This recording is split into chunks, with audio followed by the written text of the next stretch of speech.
तो चलो दोस्तों, आज आप लोगों को बताते हुए अत्यंत खुशी हो रही है कि आज हम फिर से दोबारा आजीविका का पहला क्लास स्टार्ट कर रहे हैं। हालांकि आजीविका का एक बार हमने पहले ही कोर्स कंप्लीट करा दिया है, जिसका रिकॉर्डिंग क्लास ऑलरेडी आप लोगों के एप्लीकेशन पर अवेलेबल है। जिन लोगों को लाइव क्लास देखना है उसके लिए हमने आजीविका का क्लास फिर से स्टार्ट किया है। क्योंकि हमारा एक बैच कंप्लीट हो चुका है, इसलिए पूरा सिलेबस ऑलरेडी उस एप्लीकेशन में अवेलेबल है। हम लाइव क्लास भी आप लोगों को प्रोवाइड करा रहे हैं। तो चलिए दोस्तों, हमारा आज का जो पहला चैप्टर है, आपके आजीविका में सिलेबस का पहला चैप्टर जो है उसमें दिया है भारतीय कृषि और ग्रामीण अर्थव्यवस्था में उसकी भूमिका। आपके सिलेबस का पहला चैप्टर भारतीय कृषि और ग्रामीण अर्थव्यवस्था में उसकी भूमिका। तो सबसे पहले हम भारतीय कृषि के बारे में जानते हैं दोस्तों। भारतीय कृषि, भारतीय कृषि के बारे में दोस्तों, भारतीय कृषि के बारे में तीन बातें आप लोगों को मैं बता दूं।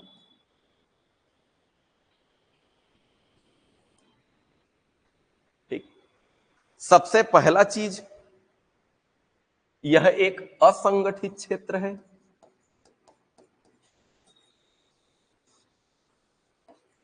क्षेत्र दूसरा चीज, यह राज्य सूची का विषय है। और तीसरा चीज, यह प्राथमिक क्षेत्र है।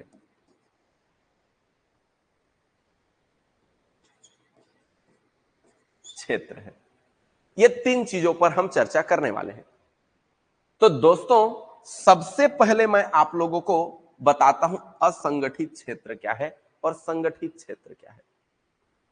दोस्तों ध्यान रखना है, संगठित क्षेत्र ऐसा क्षेत्र होगा जिसका प्रॉपर मैनेजमेंट होता है। जैसे उसे चलाने के लिए आपके पास प्रॉपर एक संसाधन होगा कि निंदाई करने के लिए मेरे पास परमानेंट 10 मजदूर रहेंगे, वहां पर समय समय पर प्रॉपर पानी पहुंचाने के लिए पूरे पाइपिंग होगा, उसके कटाई के लिए मेरे पास ट्रैक्टर, थ्रेसर या हार्वेस्टर होंगे,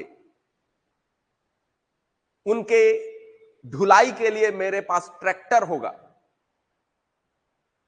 ये सारी चीजें, इन सब के देखरेख करने के लिए मेरे पास एक मैनेजर होगा और वो सारे मजदूरों को ये मेरा मैनेजर ही ऑपरेट करेगा। और मैं बॉस के तरह उससे पूछूंगा कि कैसे, आज मेरे कितने एकड़ के खेतों में बुआई के काम हुए। ठीक, क्या ऐसा है? नहीं है सर, अति दुख के बात है। का करिए, आज भूथियार खोजत खोजत थक गए, भूथियार नहीं मिली। 5-7 जन लड़का मन कह रही आज जाबो काम करे एकदम। अब है गया, आज सोसाइटी के चौर मिलिस पी के सूते है घर में गए। अब आज का हो गए काम में डीले, बड़ा दिक्कत के बात है। तो ऐसा ही समस्या है, समय पर ना तो हमें मजदूर मिल रहा है, हर किसान के पास मशीन नहीं है। मशीन नहीं है मतलब ट्रैक्टर, थ्रेसर, हार्वेस्टर, ये सारी चीजें। और इस तरह के क्षेत्रों को ही, मतलब प्रॉपर संसाधन उपलब्ध नहीं है। हर खेतों में पहुंच के लिए पानी सिंचाई के लिए पाइप नहीं है। लड़ाई झगड़ा करे ब्लाक थे, मोरकती के खेत में मैं पानी लगाए रहे, दूसर कोई आके मेड़ बांध दिस और अपन खेत में लगा दिस। ये दिक्कत है। सही है कि नहीं है बोलो तो?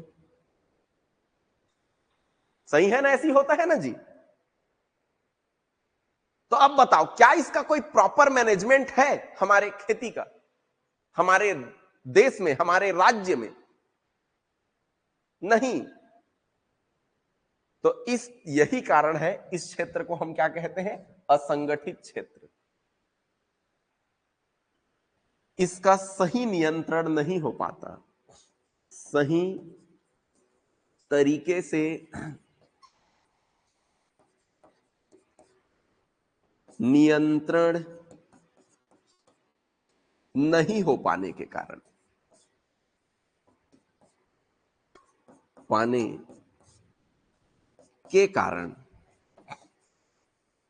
ठीक, ये असंगठित क्षेत्र है। अब हम बात करते हैं राज्य सूची क्या है। देखिए दोस्तों, अनुसूची में, अनुच्छेद में जैसे नियम कानून होते हैं, ठीक उसी तरह अनुसूची में भी नियम और कानून के सूची होते हैं। लेकिन दोस्तों, जिस समय हमारा संविधान लागू हुआ था, संविधान लागू कब हुआ था जानते हैं आप लोग? 26 जनवरी 1950। और यही कारण है 26 जनवरी 1950 को हम गणतंत्र दिवस मनाते हैं। तो जिस दिन हमारा संविधान लागू हुआ था, 26 जनवरी को उसी के याद में गणतंत्र दिवस मनाते हैं। तो 26 जनवरी 1950 जिस दिन संविधान लागू हुआ, उस दिन अनुसूची की संख्या जो थी वो थी 8। ठीक है। लेकिन वर्तमान समय में 4 अनुसूची बढ़ गए हैं और इसकी संख्या हो गई है 12।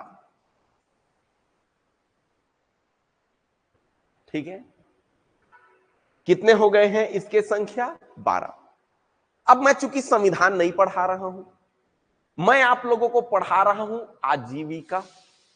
और आजीविका में हम ये जो राज्य सूची शब्द आया है, उसी राज्य सूची को डील करने रहे हैं। तो ये ध्यान रखना, राज्य सूची शब्द आया है इसी संविधान के अनुसूची के 7वें अनुसूची से। जो ये 12 ठो अनुसूची है, उसी 12 ठो अनुसूची में से 7वें नंबर का अनुसूची है। 7वें नंबर का जो अनुसूची है, उसी को कहते हैं सूची विभाजन।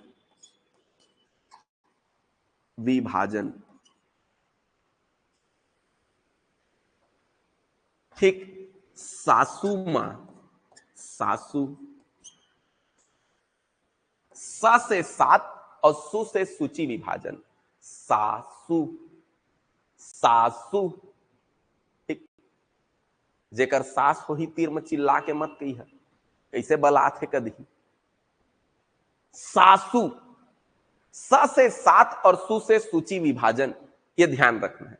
इसमें अगर हम देखें तो यहां से देखिए,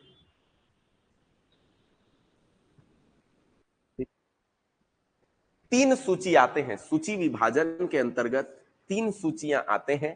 पहला सूची, अब ये 3 सूची को मैं इधर एक अलग पेज में ले लेता हूं। ये जो 7वीं अनुसूची है, इस 7वें अनुसूची के अंतर्गत 3 सूचियां आते हैं। कितने सूचियां? 3 सूचियां। पहला कहलाता है केंद्रीय सूची या संघ सूची।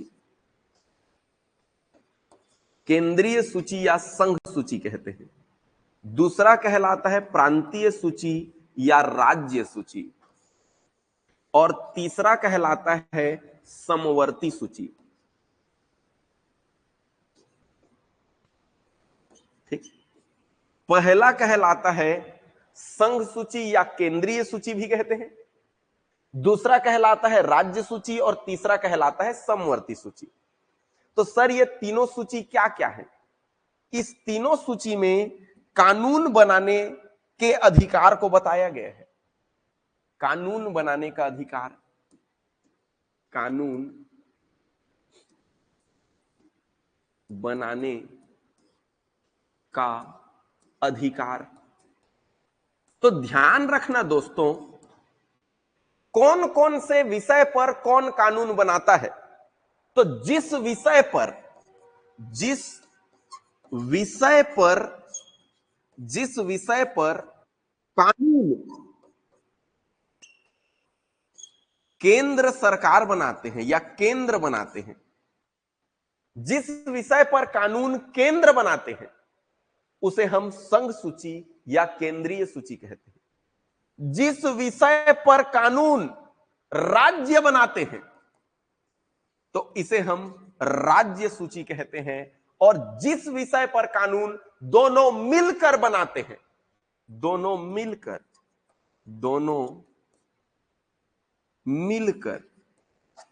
तो उसे हम कहते हैं समवर्ती सूची। जिस विषय पर कानून केंद्र बनाते हैं उसे हम कहते हैं केंद्रीय सूची या संघ सूची। जिस विषय पर कानून राज्य बनाते हैं उसे हम राज्य सूची, और जिस विषय पर कानून दोनों मिलकर बनाते हैं उन्हें हम समवर्ती सूची कहते हैं। इसको बहुत आसानी से आप पहचान सकते हैं प्यारे दोस्तों, किसकी भर्ती कौन करता है। अब मैं आपको पूछूंगा, आप मुझे जवाब देंगे, मैं जान जाऊंगा, आप समझ जाओगे। मुझे बताइए, रेलवे की भर्ती कौन करता है? सर रेलवे का फॉर्म तो हम, इसकी भर्ती तो, इसकी परीक्षा तो केंद्र सरकार करती है। तो रेलवे जो है कौन से सूची में आएगा? केंद्रीय सूची में आएगा। सर बैंकों में भर्ती कौन करते हैं? सर बैंकों में भर्ती तो केंद्र सरकार करता है, ठीक है। और केंद्र सरकार करते हैं, इसलिए यहां पर भी ये बैंक जो है वो केंद्रीय सूची में आएगा। बैंक केंद्रीय सूची। सर डाक विभाग में भर्ती कौन करता है? सर डाक विभाग में भर्ती तो केंद्र सरकार करता है, और यही कारण है डाक विभाग भी केंद्रीय सूची में आएगा। सर आर्मी में भर्ती कौन करती है? तो आर्मी की भर्ती भी केंद्र सरकार करती है, और इसीलिए आर्मी भी किसके अंदर आएगा? संघ सूची के अंदर आएगा। सर पुलिस की भर्ती कौन करता है? पुलिस की भर्ती कौन करता है? सर छत्तीसगढ़ में तो पुलिस भर्ती निकला है, लेकिन इसको तो निकाला है हमारा राज्य सरकार ने। याद रखना, यह गृह विभाग के अंदर आता है। पुलिस जो है, पुलिस गृह विभाग के अंदर आता है, और यह हमारे राज्य सूची में। पटवारी की भर्ती कौन करता है? पटवारी की भर्ती कौन करता है? सर पटवारी की भर्ती तो निकला था सर हमारे राज्य में भी, और इसकी भर्ती जो है हमारे राज्य सरकार ने लिया था सर। तो पटवारी राजस्व विभाग है, तो राजस्व कहें तो अब इसके अंदर पटवारी आ गए, आरआई आ गए, वो सब जो है हमारे राज्य सूची का विषय है। और यही राजस्व विभाग ही हमारे खेतों का देखरेख करता है। पटवारी क्या काम करता है? हमारे खेत के नापे जही, हमारे खेत के कोई भी खरीदी बिक्री हो ही तो पटवारी के साइन चाहिए, पास खाता बना ही होकर। मतलब रेवेन्यू इंस्पेक्टर ये इसी राजस्व विभाग में है। अच्छा, एक और अमीन पटवारी, इस साल अमीन पटवारी का भर्ती आने वाला है, आप जानते हैं दिसंबर में एग्जाम है उसका। ये अमीन पटवारी कौन सा पटवारी है? नहर पटवारी को अमीन पटवारी कहते हैं। और नहर पटवारी जो अमीन पटवारी है, ठीक है, इसकी भर्ती नहर किस लिए है? कपड़ा धोए बा, नहाए बा, गलत। नहर का मूल उद्देश्य है आपके खेतों की सिंचाई। हालांकि नहर वहां से गुजर रहे हैं तो कपड़े धो देते हैं लोग, नहा रहे हैं उसमें लोग, ठीक, लेकिन याद रखना है वो तो सिंचाई के लिए इस्तेमाल होता है। और रेवेन्यू इंस्पेक्टर की भर्ती कौन कर रहा है? सॉरी, रेवेन्यू बोलता हूं जी, अमीन पटवारी की भर्ती कौन कर रहा है? अमीन पटवारी के लिए कैलेंडर व्यापम निकाला है ना, और व्यापम किसके अंडर में है? हमारे राज्य सरकार। तो यही कारण है दोस्तों, ये ध्यान रखना है, हमारा कृषि भी कौन से सूची का विषय है? हमारा कृषि भी राज्य सूची का विषय है, ठीक है। अच्छा सर, इस शिक्षा के सर, शिक्षा कौन से विषय? तो शिक्षा कहां देंगे? स्कूल में देंगे। स्कूल किस प्रकार के हैं भाई? स्कूल तो हम लोगों ने सर केवीएस भी सुना है, केंद्रीय विद्यालय स्कूल। सर केंद्रीय विद्यालय तो नाम से ही पता चल रहा है केंद्र के अंडर आएगा। जवाहर नवोदय विद्यालय आप लोगों ने सुना होगा, जवाहर नवोदय विद्यालय भी केंद्र सरकार का योजना है। तो यानी कि दोस्तों वो तो केंद्रीय स्कूल भी है हमारे यहाँ, सेंट्रल स्कूल जिसको हम कहते हैं। और ज्यादातर स्कूल हमें राज्य के कंट्रोल में दिखते हैं, मतलब दोनों हैं। तो ध्यान रखना दोस्तों, यहां शिक्षा दोनों के अंदर आता है। स्वास्थ्य, एम्स, रायपुर एम्स केंद्र सरकार का है। और जितने आपके आसपास स्वास्थ्य केंद्र दिखते हैं, छोटे छोटे हॉस्पिटल दिखते हैं, वो सब राज्य सरकार के हैं। तो इस तरह स्वास्थ्य विभाग। अब मैं पूरा हमको, अब उम्मीद करता हूं आप इस बात को समझ चुके होंगे कि हमारा कृषि जो है, कृषि हमारा मेन जो यहां फोकस था, यहां पर कृषि से था। और इस तरह आप यहां से समझ चुके होंगे कि हमारा कृषि जो है कौन से क्षेत्र के अंदर आता है, कौन से विषय में शामिल है। तो हमारा कृषि जो है वो राज्य सूची का विषय है। बोलिए इतना बात समझ में आ गया या नहीं आया? इतना बात समझ में आ गया दोस्तों? तो हम लोगों ने देखा कि जो भारतीय कृषि के बारे में हम पढ़ रहे हैं, ये भारतीय कृषि असंगठित क्षेत्र है। हम इसके लिए प्रॉपर मजदूर नहीं, हम इसके लिए प्रॉपर उपकरण नहीं रखते। जे दिन मिल गए मजदूर, ती दिन काम हो गए, वही है पक्का है। ये असंगठित क्षेत्र है। दूसरा हमने देखा कि यह किस सूची का विषय है? यह राज्य सूची का विषय है। जो जो हमारे संविधान में अनुसूची है, उसमें 12 अनुसूची है, उसमें से 7वें नंबर का अनुसूची है, वो है सूची विभाजन। 7वें नंबर का अनुसूची सूची विभाजन है, जिसके अंतर्गत तीन सूचियां आते हैं। केंद्रीय सूची, जिसको प्रांतीय संघीय सूची कहते हैं, राज्य का सूची और समवर्ती सूची। तो कृषि इसमें समवर्ती सूची के अंतर आता है। मतलब कृषि से संबंधित सारे कानून कौन बनाएंगे? तो कृषि से संबंधित सारे कानून बनाएंगे हमारे राज्य में, राज्य विधानसभा में। अब हम बात करते हैं दोस्तों, ये प्राथमिक क्षेत्र की कहानी क्या है। दोस्तों प्राथमिक क्षेत्र की कहानी आप लोगों को मैं समझा रहा हूं। अब हमें जाना पड़ेगा दोस्तों अर्थशास्त्र में। मर गए सर, एक घ संविधान लेख था, एक घ अर्थशास्त्र लेख था, का विषय पढ़ा था ते समझ में नहीं आते। मैं फिर कहता हूं, मैं आजीविका पढ़ाता हूं, ठीक। लेकिन का करबो, शुरुआत में सब लोग डराए बलाते। ठीक है, डराता तो पढ़िया। तो इस तरह यह ध्यान रखना है। यहां पर हम अर्थशास्त्र की अगर हम बात करें, तो अर्थशास्त्र में अगर क्षेत्रों की बात करें, क्षेत्रों की बात करें, ठीक है, तो अर्थशास्त्र में अगर हम क्षेत्रों की बात करें, तो अर्थशास्त्र के 3 क्षेत्र हैं, ठीक है। प्राथमिक क्षेत्र, प्राथमिक क्षेत्र, द्वितीय क्षेत्र और तृतीय क्षेत्र। प्राथमिक क्षेत्र, द्वितीय क्षेत्र और तृतीय क्षेत्र, ये 3 क्षेत्र है।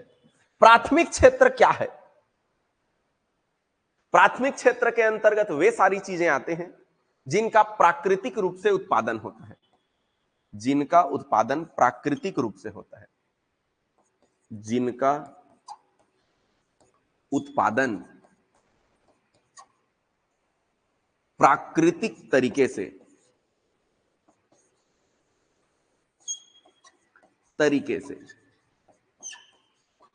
चलो इसको मैं ना कहीं और लेके चलता हूं, ठीक है। अर्थशास्त्र के क्षेत्र को हम कहीं और लेके डिस्कस करते हैं। यहां पर, ठीक है।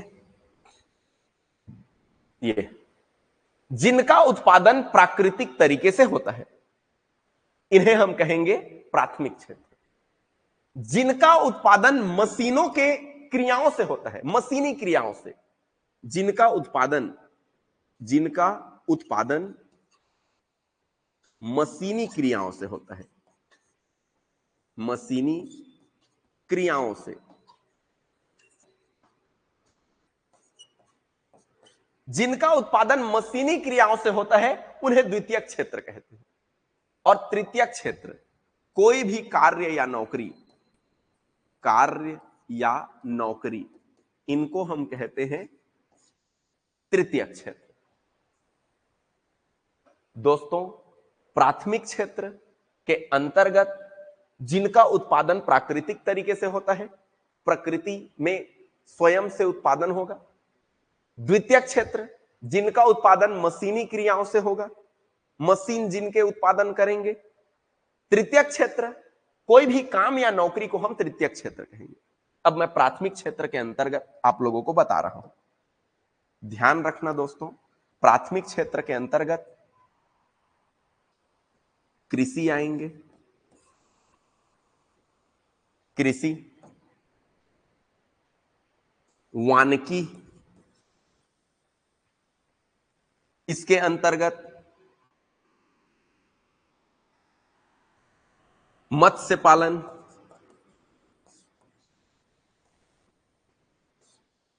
पशुपालन,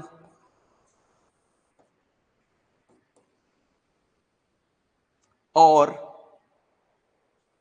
खनन उत्खनन आएगा।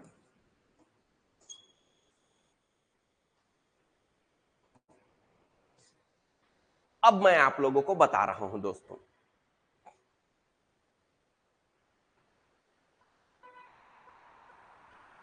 अब मैं आपको बता रहा हूं दोस्तों, ध्यान रखना। अब आपको डाउट आएगा, सर कैसे मैं कृषि को प्राकृतिक कहा? वन को तो समझ में आ गया मेरे को सर कि वन प्राकृतिक है, लेकिन खेती कैसे में प्राकृतिक हुआ? इसको तो हमने बोया है, हमने धान का छिड़काव किया, हमने खाद डाला। अच्छा, धान छींच दे तहां हो गए तही रोज जा जाके तीरथ सोकर पौधा ला, कैसे जी? हम धान का छिड़काव किया मतलब हो गया, हम ही कर रहे हैं सब काम, हम ही उसको खींच रहे हैं, लंबा कर रहे हैं, हम ही उसमें फूल डाल रहे हैं, फूल बना रहे हैं पौधे में, हम ही उसमें फल बना रहे हैं पौधे में। नहीं, ये सब चीजें कौन कर रहा है?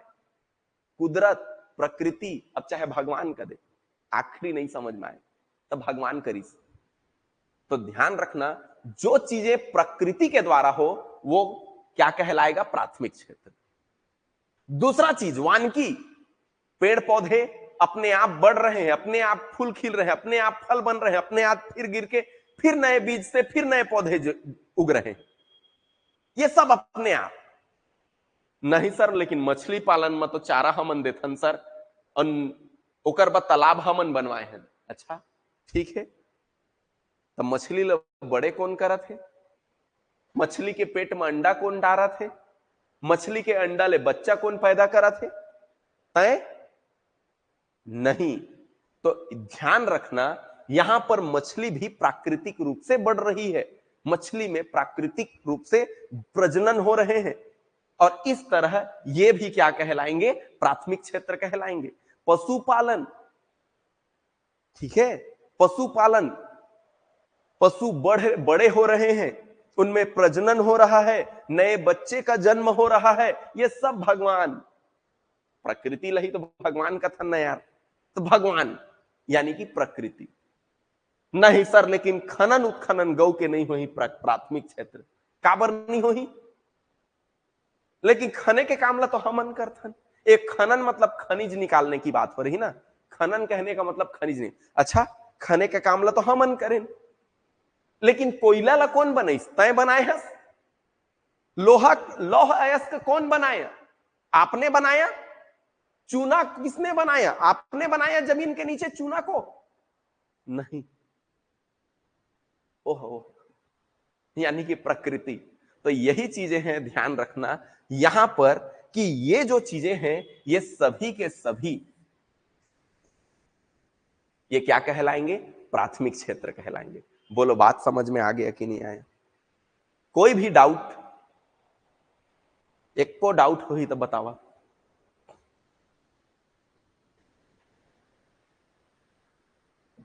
चलो अब हम आगे बढ़ते हैं। आगे बढ़े, अगला है द्वितीय क्षेत्र। द्वितीय क्षेत्र में मशीनी, राइस मिल, राइस मिल। अब बता तो राइस मिल में का डालें? धान। का निकलिस? चावल और भूसा। प्रकृति बना रहा है उसको? नहीं, राइस मिल उसकी छिलाई कुटाई कर रहा है। ठीक है, चलो चिप्स बनाने की एक कंपनी ले लेते हैं, चिप्स बना रहे हैं, चिप्स। ठीक है, क्या डाला हमने? आलू। अब क्या निकला? सोना मत का दहता, गड़बड़ हो जाए। ठीक है, तो आलू डाला, वो अपने आप वो धुल रहा है मशीनों में जाके, अपने आप फिर उसके छिलाई हो रहे हैं, अपने आप वो कट रहा है मशीन में ही, फ्राई किया जा रहा है, उसमें मसाले मिक्स किए जा रहे हैं, सब अपने आप। तक आप प्रकृति काट के आलू लगा काट के प्रकृति है दे ए आलू के चिप्स बनाबे, ए आलू के का बनाबे। हा? हमने आलू डाला, उधर से चिप्स निकला, आलू डाला चिप्स निकला। तो ये प्रकृति कर रहा है? चिप्स को प्रकृति बना के दे रहा है? नहीं। तो ध्यान रखना, यहां पर ये क्या कहलाएगा? द्वितीय क्षेत्र। समझ आ रहा है? मैं आलू उत्पादन नहीं कहता हूं जी, आलू है प्रकृति के, मत मोला सिखावा। अरे आलू तो कृषि में आ गया ना, कृषि बोला तो अब अलग अलग बोलना की जरूरत है क्या? गेहूं, आलू, चावल, चना, अरे कृषि कह दिए तो सब आ गया। ठीक है, ये ध्यान रखना। अब हम देखते हैं यहां जो भी चीजें बनना वो यहां है। अब जहां डाउट होगा प्यारे दोस्तों, वो है जल आपूर्ति। नहीं, ये है तो गलत है सर, गलत लिख दिया, पक्का गलत लिख दिया। गैस आपूर्ति, ए तारीख तो पक्का गलत लिखे है। मैं जाना था पानी ला हमन नहीं बनाए हैं, भगवान बना है, माने प्रकृति बना है। गैस ला हमन नहीं बनाए हैं, हवा, ये सब प्रकृति बना है।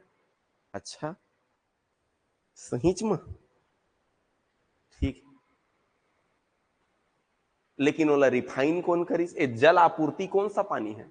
जब आप बस में ट्रेवल कर रहे हैं, रेल में ट्रेवल कर रहे हैं, तो जो पानी आपको मिलता है, पानी का हथ हमना आने मत समझिए थी, तो जो पानी आपको पीने को मिलता है, ओला का भगवान है डायरेक्ट बोतल में भर के रिफाइन करके दे दी? प्रकृति है डायरेक्ट झरना ले बोतल बन के ऐसे निकला थे तो सीधा ट्रेन में पहुंचा था? नहीं, पानी को फिल्टर में ले जाके उसे प्योर किया गया। तब फिल्टर क्या है? मशीन। फिल्टर में घुसा मतलब मशीन में घुसा। अब नॉर्मल पानी जो है प्राकृतिक था, लेकिन जब हमने उसे फिल्टर में गुजारा, ठीक, तो अब वो क्या बन गया? शुद्ध पानी। फिर उसका पैकिंग करवाया और उसका, तो ध्यान रखना द्वितीय क्षेत्र क्या है? इसका उत्पादन मशीनी क्रियाओं से करते हैं और इसमें मूल्य में वृद्धि हो जाती है। इस मशीनी क्रियाओं के करने से क्या हो जाती है? मूल्य वृद्धि भी होती है इससे, मशीनी क्रिया करने से। ठीक है, मूल्य वृद्धि। जैसे देखो, धान से चावल बनाया तो देखो धान का मूल्य कम है, चावल का मूल्य ज्यादा है। अब चावल से कुरकुरे बनाए तो चावल का मूल्य कम है और कुरकुरे का मूल्य ज्यादा है। तो देखो अलग अलग मशीन में जाके अलग अलग बन रहा है, तो लगातार उसका मूल्य क्या हो रहा है? बढ़ रहा है। तो इसी तरह पानी, ये गैस में एलपीजी, गैस आपको फ्री में ऐसे नहीं मिल रहा है, गैस को सिलेंडर में भर के आपको एकदम बकायदा सील विल लगा के दे रहे हैं। 1,000 रुपया ले रहे हैं, कत्का रेट मोल नहीं पता है अभी फिलहाल, लेकिन 1,000 में लगभग के आपसे ले रहे हैं। तो वो किसके लिए ले रहे हैं? वो उसके पैकिंग, उसके हैंडलिंग के लिए। तो वो सारा चीज जो कर रहे हैं, यही कारण है ये द्वितीयक क्षेत्र। अब ये तृतीयक क्या है? तृतीयक क्षेत्र का मतलब कोई भी काम। अब मुझे ये बताओ, क्या प्राथमिक क्षेत्र का उत्पादन बिना काम किए हो सकता है? प्राथमिक क्षेत्र का उत्पादन खेती करोगे तो बिना मेहनत के खेती होगा जी? नहीं। बिना आदमी के मशीन चल जाएगा, प्लांट चल जाएगा? अब आदमी ही मत रहे कोई भी, अब प्लांट जा चल जाही? नहीं। तो इनके उत्पादन क्षमता में वृद्धि करने के लिए, चाहे वो प्राथमिक क्षेत्र हो चाहे द्वितीयक क्षेत्र हो, किसकी जरूरत होती है? कार्य की जरूरत होती है। तो ये कार्य कहलाते हैं तृतीयक क्षेत्र। चाहे कोई भी काम, चाहे सरकारी काम हो, प्राइवेट काम हो, निंदई कोड़ई कुछ काम हो, काम हो इस यानी कि तृतीयक क्षेत्र। बोलो, बात समझ में आया? बात समझ में आया जी? ये इतना बात समझे कि नहीं समझे? अब देखो, यहां से हम आगे बढ़ रहे हैं, तो यहां से एक बात समझना दोस्तों, कि प्राथमिक क्षेत्र को कृषि का क्षेत्र कहते हैं, क्योंकि इसमें ज्यादातर चीजें देखो कृषि के ही है। ठीक है। द्वितीयक क्षेत्र को हम उद्योग का क्षेत्र कहते हैं, क्योंकि इसमें देखो गैस, पानी बनाना, चिप्स बनाना, राइस मिल, ये सारे के सारे क्या हैं? उद्योग हैं। ठीक है। और तृतीयक क्षेत्र को हम सेवा का क्षेत्र कहते हैं। क्या कहते हैं भाई? सेवा क्षेत्र। तृतीयक क्षेत्र को हम क्या कहते हैं? सेवा का क्षेत्र, क्योंकि इसमें काम करने वाले को सेवक मानते हैं। जैसे मैं अभी यहां पर ध्यान रखना, यहां कोई भी काम करना, नौकरी करना, लेकिन काम और नौकरी करके पैसा मिलना चाहिए, खाली काम नहीं करना है। यहां पर तृतीयक क्षेत्र हम उसी को कहेंगे जिसमें काम करके या नौकरी करके पैसा कमाया जाए। इन तीनों का आखिरी उद्देश्य पैसा कमाना ही है, ध्यान रखना। तो इस तरह यहां काम या नौकरी करके क्या किया जाए? पैसा कमाया जाए, तब उसे हम क्या कहेंगे? ऐसा करके पैसा कमाना, तब हम सेवा का क्षेत्र कहेंगे। बताइए, मैं क्या कर रहा हूं? मैं पढ़ा रहा हूं और मेरे इस पढ़ाने से मुझे पैसे मिलते हैं। ठीक है, आप सभी जुड़े हुए हैं, इतने लोग। आप देखो, इस तरह ये क्षेत्र क्या कहलाता है? सेवा का क्षेत्र कहलाता है। चाहे शिक्षा हो, चाहे कृषि में काम करने वाले मजदूर हो, ठीक है, चाहे शिक्षक हो, चाहे डॉक्टर हो, चाहे मजदूर हो, ठीक है, ये सब जो है, ये सब जो है, ये क्या कहला रहे हैं? ये सेवा के क्षेत्र कहलाते हैं। ठीक, यहां पर जो काम कर रहे हैं ये सब के सब, लेकिन किंतु परंतु, जबकि और बाकी जो भी चीज है वो सब जोड़ दो, खनन उत्खनन कृषि क्षेत्र में शामिल नहीं है। कृषि क्षेत्र में शामिल नहीं है।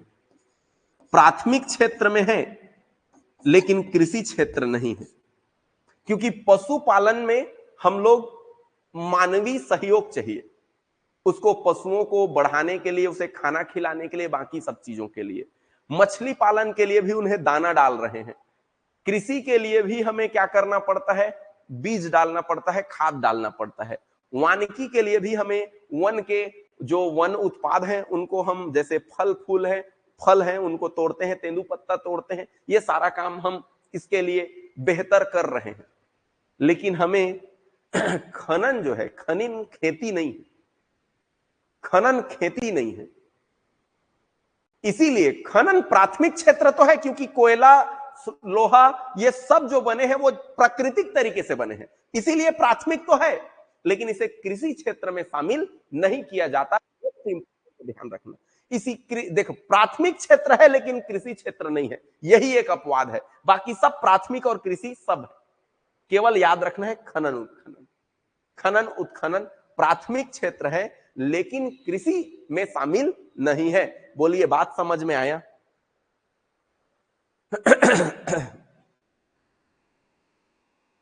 ठीक, तो इतना बात ध्यान रखना, दोबारा आजीविका में भारतीय कृषि और ग्रामीण अर्थव्यवस्था में उसकी भूमिका, पहला चैप्टर है। ठीक है, तो यहां पर मैं आप लोगों को कल में अर्थशास्त्र के से संबंधित कुछ बातें बताया था।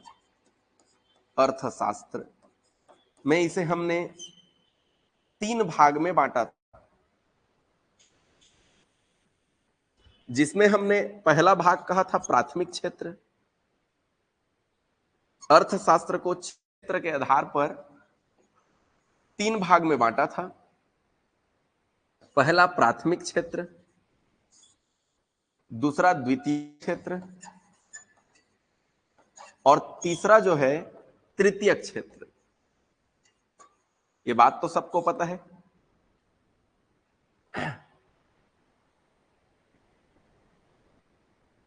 अब हम देखें तो इसमें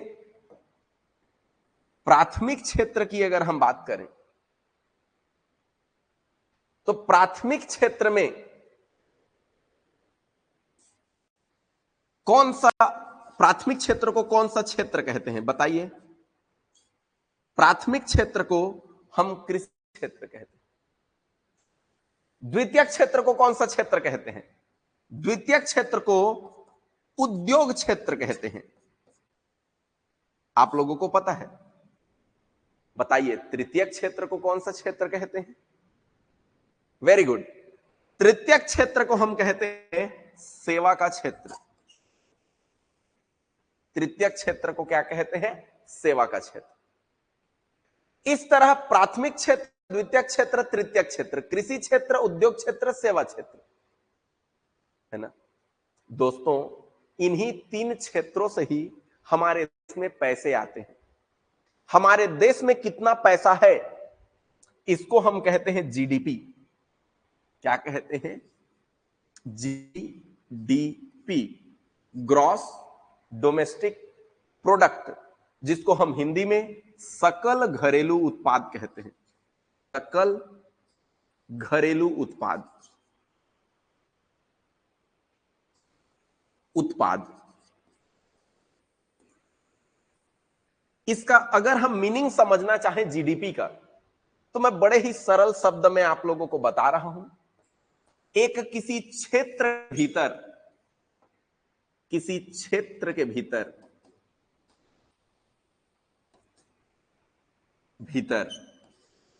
ठीक, ध्यान रखना है सकल घरेलू उत्पाद जीडीपी क्या है।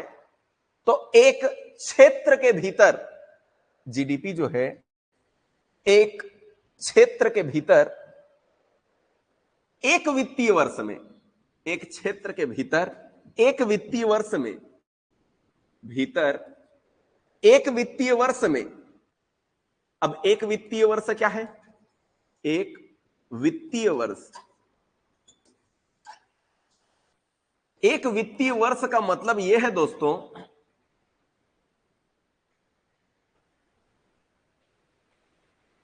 एक वित्तीय वर्ष क्या है? तो ये एक वित्तीय वर्ष जो है वो है 1 साल।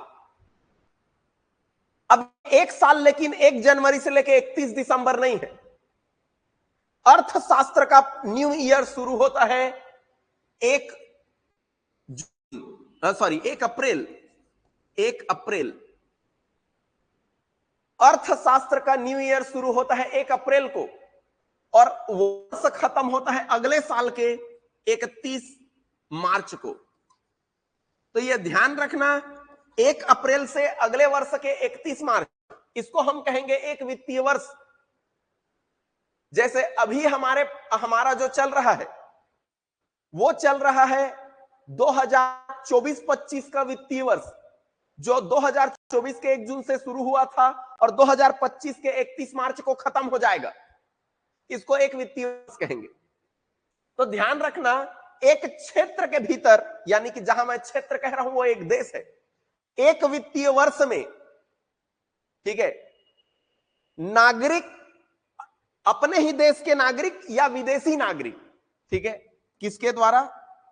अपने देश के नागरिक या विदेशी, स्वदेशी प्लस विदेशी द्वारा अर्जित उत्पादों के कुल मौद्रिक मूल्य, द्वारा अर्जित उत्पादों के कुल मौद्रिक मूल्य, मौद्रिक मूल्य। ध्यान रखना दोस्तों, ये अर्थशास्त्र का शब्द है, मैं इसे सरलता से समझा रहा हूं। मान लो आपका जो घर है उसे एक देश मान लो। अब आपके घर में मान लो आप मम्मी पापा और आप रहते हैं, और आपका एक बुआ का लड़का भी आपके घर में रहता है, आपके घर में रह रहा है, और आप सब लोग मिलके काम कर रहे हैं। आपकी मम्मी भी कुछ कुछ काम कर रही है घर में, सिलाई कढ़ाई, आपके पिताजी दुकान चला रहे हैं, और आप दोनों लोग, आप खुद और आपके बुआ का लड़का जो भाई आपके घर में रहता है, ये दोनों लोग भी आप लोग कुछ न कुछ काम कर रहे हो, जिससे ये चारों के चारों लोग पैसे कमा रहे हैं। तो ध्यान रखना, ये बुआ का बेटा जो है, जो भाई है हमारा, वो भले ही दूसरे घर का है, लेकिन हमारे घर में रह के पैसा कमा रहा है ना। तो हमारे घर में रह के पैसा कमा रहा है, तो इसलिए इसे हम अपने देश के इनकम में गिनेंगे। तो ये कहलाएगा जीडीपी। मतलब एक क्षेत्र, माने कि एक देश के भीतर एक वित्तीय वर्ष में, चाहे हमारे देश के लोगों के द्वारा चाहे विदेशी लोगों के द्वारा जो भी पैसा कमाया जाता है, उसको कुल मूल्य को ही हम क्या कहते हैं? जीडीपी कहते हैं। अब बोलिए, बात समझ में आ गया? क्या है, समझ में आ गया?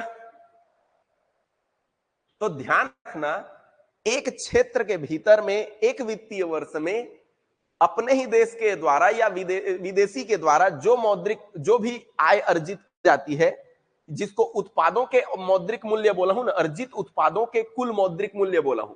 मतलब कि कोई भी सामान बना रहे हैं, जैसे विदेशी कंपनी लोग भारत में आके सामान बना रहे हैं, कोई विदेशी कंपनी भारत में आए और मोबाइल बना रहा है, तो वो जो पैसा कमा रहा है वो हमारे देश का पैसा कहलाएगा। तो इसीलिए हम उसको हमारे जीडीपी में काउंट करेंगे। तो अब उम्मीद करता हूं ये जीडीपी आप समझ गए। हमारे देश के अंदर में जो पैसा है वही जीडीपी है, मोटा मोटी, चाहे वो किसी का भी पैसा हो। हमारे देश के अंदर में जो पैसा है वो किसी का भी पैसा हो, वो हमारे देश का जीडीपी है। बोलो, बात समझ में आया कि नहीं आया? आ गया जी?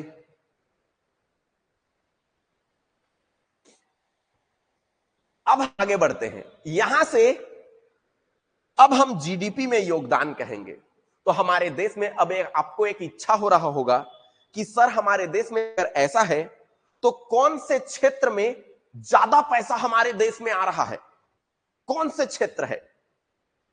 तो आप लोगों को मैं बता दूं दोस्तों, प्राथमिक क्षेत्र से 17.7%, प्राथमिक क्षेत्र में 17.7%, द्वितीय क्षेत्र में 27.6%, 17.7, 27.6, और तृतीय क्षेत्र में 54.7%,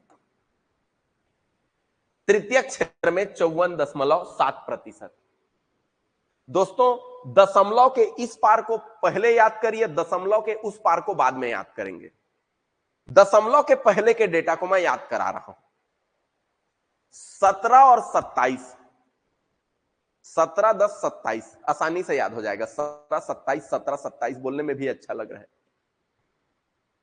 लेकिन 27 दूनी 54, अगला में 37 नहीं करेंगे, अगला को 27 का दुगना करेंगे, 54।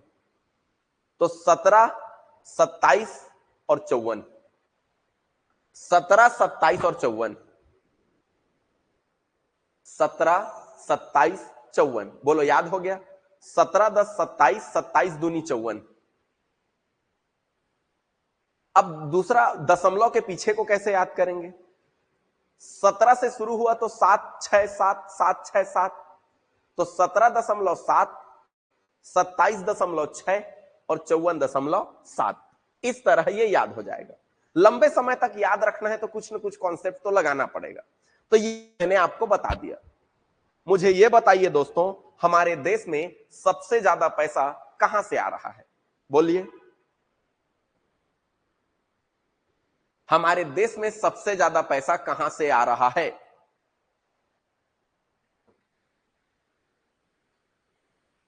सेवा क्षेत्र से दोस्तों।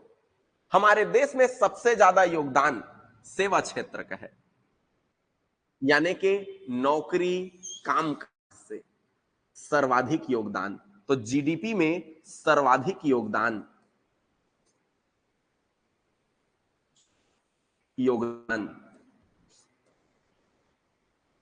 किसका है? तृतीय क्षेत्र का। यानी कि दोस्तों, मैं अगर जीडीपी योगदान के लिए ट्रिक बनाऊं, जीडीपी में योगदान, जीडीपी में योगदान का अगर मैं ट्रिक बनाऊं, क्रम बताऊं, योगदान का क्रम, तो सबसे पहले नंबर पर आता है तृतीय क्षेत्र, फिर दूसरे नंबर पर आता है द्वितीय क्षेत्र और तीसरे नंबर पर आता है प्राथमिक क्षेत्र। अगर मैं रैंक बनाऊं तो तृतीय क्षेत्र पहले आता है, फिर द्वितीय क्षेत्र और तृतीय क्षेत्र सबसे आखिरी में आता है। बोलो, बात समझ में आ गया? तो मैं क्षेत्र प्राथमिक द्वितीयक तृतीयक के आधार पर मुझे यह बता दीजिए कि जीडीपी में सबसे ज्यादा योगदान कौन से क्षेत्र का है। चलिए फटाफट से बताइए, प्राथमिक द्वितीयक तृतीयक में जीडीपी में सबसे ज्यादा योगदान कौन से क्षेत्र का है? तृतीयक क्षेत्र का। दोस्तों, जीडीपी में सबसे कम योगदान कौन से क्षेत्र का है? तो जीडीपी में सबसे कम योगदान प्राथमिक क्षेत्र का है। ट्रिक, 3 से कम 2, 2 से कम 1, 3 2 1, ठीक है, 3 2 1, 3 से छोटा 2, 2 से छोटा 1, 3 2 1, घटते क्रम। तो सबसे पहला योगदान है तृतीयक, द्वितीयक और फिर प्राथमिक। सबसे कम योगदान प्राथमिक क्षेत्र का। समझ आ गया बात? Yes sir. लेकिन दोस्तों, आपको जानकर दुख होगा, रोजगार,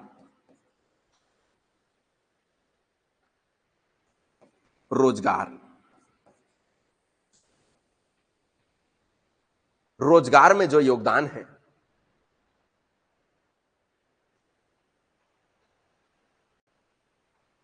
वो ऐसा नहीं है। रोजगार में योगदान में कहानी ऐसा है, एक 1 3 2, 1 3 2,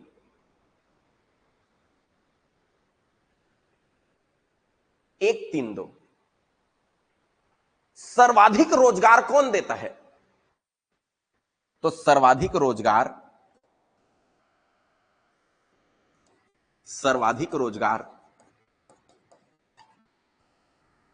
रोजगार प्राथमिक क्षेत्र दे रहा है और सर्वाधिक पैसा तृतीय क्षेत्र दे रहा है। थोड़ा अटपटा सा नहीं लग रहा है? जिसमें देखो, जिसमें ज्यादा लोग रहते उसमें से ज्यादा पैसा मिलना चाहिए। कहने का मतलब यह है, मान लो भाई एक काम है, 5 लोग काम करेंगे और एक व्यक्ति अकेले काम कर रहा है, तो कौन ज्यादा पैसा कमाएगा? 5 लोग मिलकर काम कर रहे हैं और एक जन अकेले काम कर रहा है, इसको ज्यादा पैसा कमाना चाहिए? बताइए तो। जो 5 लोग काम कर रहे हैं उसको ज्यादा पैसा कमाना चाहिए और अकेले काम कर रहे हैं उसको कम पैसा कमाना चाहिए। लेकिन यहां पर देखो तो प्राथमिक क्षेत्र में ज्यादातर लोग जुड़े हुए हैं।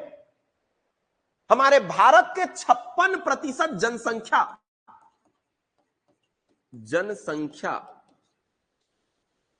प्राथमिक क्षेत्र से जुड़े हुए कार्य करते हैं।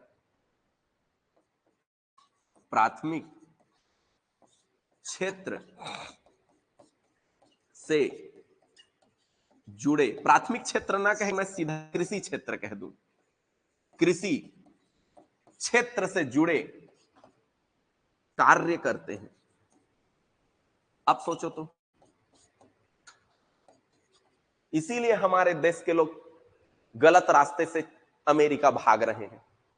समझ रहे हैं भैया, 56% लोग कृषि से जुड़े काम कर रहे हैं, तो कृषि का जीडीपी 56% रहता तो 50% तो रहता। 56 का आधा 27% तक नहीं है हमारा जीडीपी कृषि का। देखो कितना कम है। या इससे क्या समझते हो, लोग ज्यादातर कृषि से संबंधित काम तो कर रहे हैं, लेकिन कृषि में पैसा है ही नहीं। देखो ये 17.7%, इसमें खतरा है। तो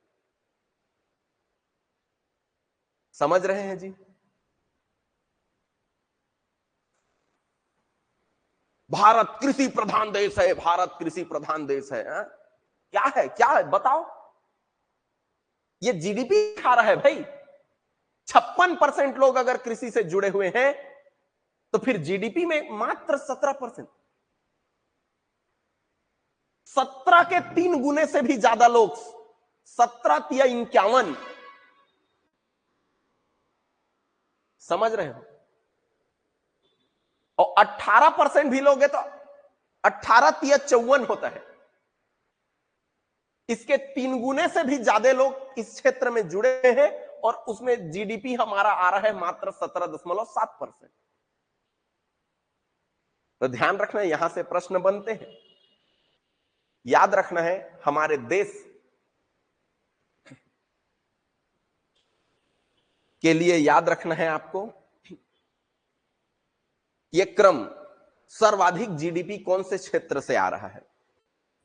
तृतीय क्षेत्र, फिर द्वितीय क्षेत्र, फिर प्राथमिक क्षेत्र। जीडीपी में योगदान प्राथमिक क्षेत्र का आखिरी में है, लेकिन रोजगार में 132 ट्रिक याद रखना है, 132 सबसे ज्यादा रोजगार दे रहा है प्राथमिक क्षेत्र, दूसरे नंबर पर तृतीय क्षेत्र, और फिर सबसे कम रोजगार दे रहा है द्वितीय क्षेत्र। यानी कि उद्योगों में कम लोगों के काम हैं अभी। कारण वही है, सब मशीनीकरण, सारे मशीन ऑटोमेटिक हो गए, तो इसलिए अब बड़े बड़े प्लांट में भी एम्प्लॉय कम रहते हैं। तो उद्योगों में, उद्योग के क्षेत्र में सबसे कम एम्प्लॉय है, सबसे कम काम करने वाले लोग हैं, रोजगार वहां पर कम है। ये है। अब हम आगे बढ़ते हैं। तो अब देखिए, जो मैं यहां बताया हूं, आप लोगों को यह जानकर आप हैरान हो जाएंगे दोस्तों, कि जिस समय भारत में पहली बार यह जीडीपी को के बारे में बताया गया, तो 1950-51 में, 1950-51 के वित्तीय वर्ष में, जब संविधान लागू हुआ, उसके बाद जब पहली बार जीडीपी बताया गया, तो उस समय भारत की में कृषि क्षेत्र की जीडीपी थी 52%। ठीक। द्वितीय क्षेत्र में 14% और तृतीय क्षेत्र में 33%। उस समय द्वितीय क्षेत्र का योगदान सबसे कम था। कारण यह था क्योंकि जिस समय भारत आजाद हुआ, आजाद होने के पहले हमारे देश में बहुत ज्यादा कोई प्लांट नहीं थे, उद्योग नहीं थे। अंग्रेजों ने वही छूट-फूट जो उद्योग लगा दिए थे वही थे। हमारे देश में उद्योग नहीं थे, मशीन नहीं थे, तो इसलिए द्वितीय क्षेत्र का योगदान 1950-51 जब संविधान लागू हुआ, उसके बाद जो जीडीपी आया उसमें, और लोगों के पास ना नौकरी भी कम थे, सबसे ज्यादा खेती ही कर रहे थे उस समय भी। इसलिए जीडीपी में देखिए, जब पहली बार जीडीपी आया तो उस समय हमारा योगदान था 52%, और कितना रह गया है, ये 17.7%। जीडीपी में योगदान था 52%, और अभी जो है 17.7%। ये नहीं भी याद रखो तो चलेगा, ठीक है। लेकिन ये याद रखना, शुरुआत में कृषि में योगदान, जीडीपी, कृषि का जीडीपी में योगदान सबसे अधिक था, 52%, और वर्तमान में इसका योगदान है 17.7%। पिछले वर्ष के तुलना में कितने प्रतिशत कृषि क्षेत्र के भागीदारी में वृद्धि हुई है। तो पिछले वर्ष के तुलना में 4.2% की वृद्धि हुई है। कृषि क्षेत्र में कितने परसेंट की वृद्धि हुई है? तो पिछले वर्ष के तुलना में कृषि क्षेत्र में इस वर्ष 4.2% की वृद्धि हुई है। अब ये सारे आंकड़े मैं एक बार रिपीट कर रहा हूं, ध्यान रखना। हमारे अर्थशास्त्र, देखिए कृषि हम पढ़ रहे हैं, लेकिन हम कृषि को यहां पर आप देखेंगे हेडिंग को, तो भारतीय कृषि और ग्रामीण अर्थव्यवस्था में उसकी भूमिका पढ़ रहे हैं, यानी कि हमें अर्थशास्त्र समझना पड़ेगा। तो अब यहां पर हम देख रहे हैं, तो हमने अर्थव्यवस्था को क्षेत्र के आधार पर 3 भाग में बांटा था अर्थशास्त्र को, प्राथमिक, द्वितीयक, तृतीयक, कृषि क्षेत्र, उद्योग क्षेत्र और सेवा क्षेत्र। अब इसमें भागीदारी कितना था? तो प्राथमिक क्षेत्र का यानी कृषि क्षेत्र का जो भागीदारी है 17.7, द्वितीयक क्षेत्र का 27.6 और तृतीयक क्षेत्र का कितना है? तो 27 दूनी 54, ठीक है, 54.7। मतलब सबसे ज्यादा भागीदारी जीडीपी में तृतीयक क्षेत्र का। लेकिन रोजगार सबसे ज्यादा 56% लोग कृषि में ही जुड़े हैं, यानी कि सबसे ज्यादा रोजगार जो मिल रहा है वो 56% रोजगार कृषि से जुड़े हुए कार्य के लोग जुड़े हुए हैं, 56% लोग। और इस तरह सबसे ज्यादा रोजगार देने वाला कोई क्षेत्र है तो वो प्राथमिक क्षेत्र है। हालांकि पैसा कम, लेकिन प्राथमिक क्षेत्र में सबसे ज्यादा लोग जुड़े हुए हैं। दूसरी चीजें ये ध्यान रखना है, क्या जो अभी हमारा 17.7% जीडीपी में योगदान है कृषि का, वो पहले से ऐसा था? तो पहले से ऐसा नहीं था। पहले जो है कृषि का जो योगदान है वो 52% था। कितना परसेंट? 52% था। यह ध्यान रखना, यहां पर 51 लिखा है, आपको लिखना है 52%। कितना परसेंट था? 52%। अब यह ध्यान रखना वित्तीय वर्ष, अब इसमें वृद्धि कितने की हुई? जो वर्तमान में 17.7% है अभी, तो ये 17.7% है, तो पहले की तुलना में कितने बढ़ा? तो पहले की तुलना में 4.2% की वृद्धि हुई है। यह डेटा याद रखना बहुत महत्वपूर्ण है। कृषि क्षेत्र में वृद्धि 4.2% की हुई है। ये अब मैं बात करता हूं यहां, अब देखो गवर्नमेंट कैसे हमको कह रहा है, कृषि भारतीय अर्थव्यवस्था का रीढ़ है। अच्छा, तो कृषि रीढ़ है तो फिर कृषि करने वाले लोग अमीर नहीं बन जाते? तो कृषि भारतीय अर्थव्यवस्था की क्या है? रीढ़ है। ऋण क्यों है मैं बता रहा हूं, क्योंकि लोगों को वहीं पर सब लोग लगे हुए हैं। कम से कम आदमी खाली तो नहीं है।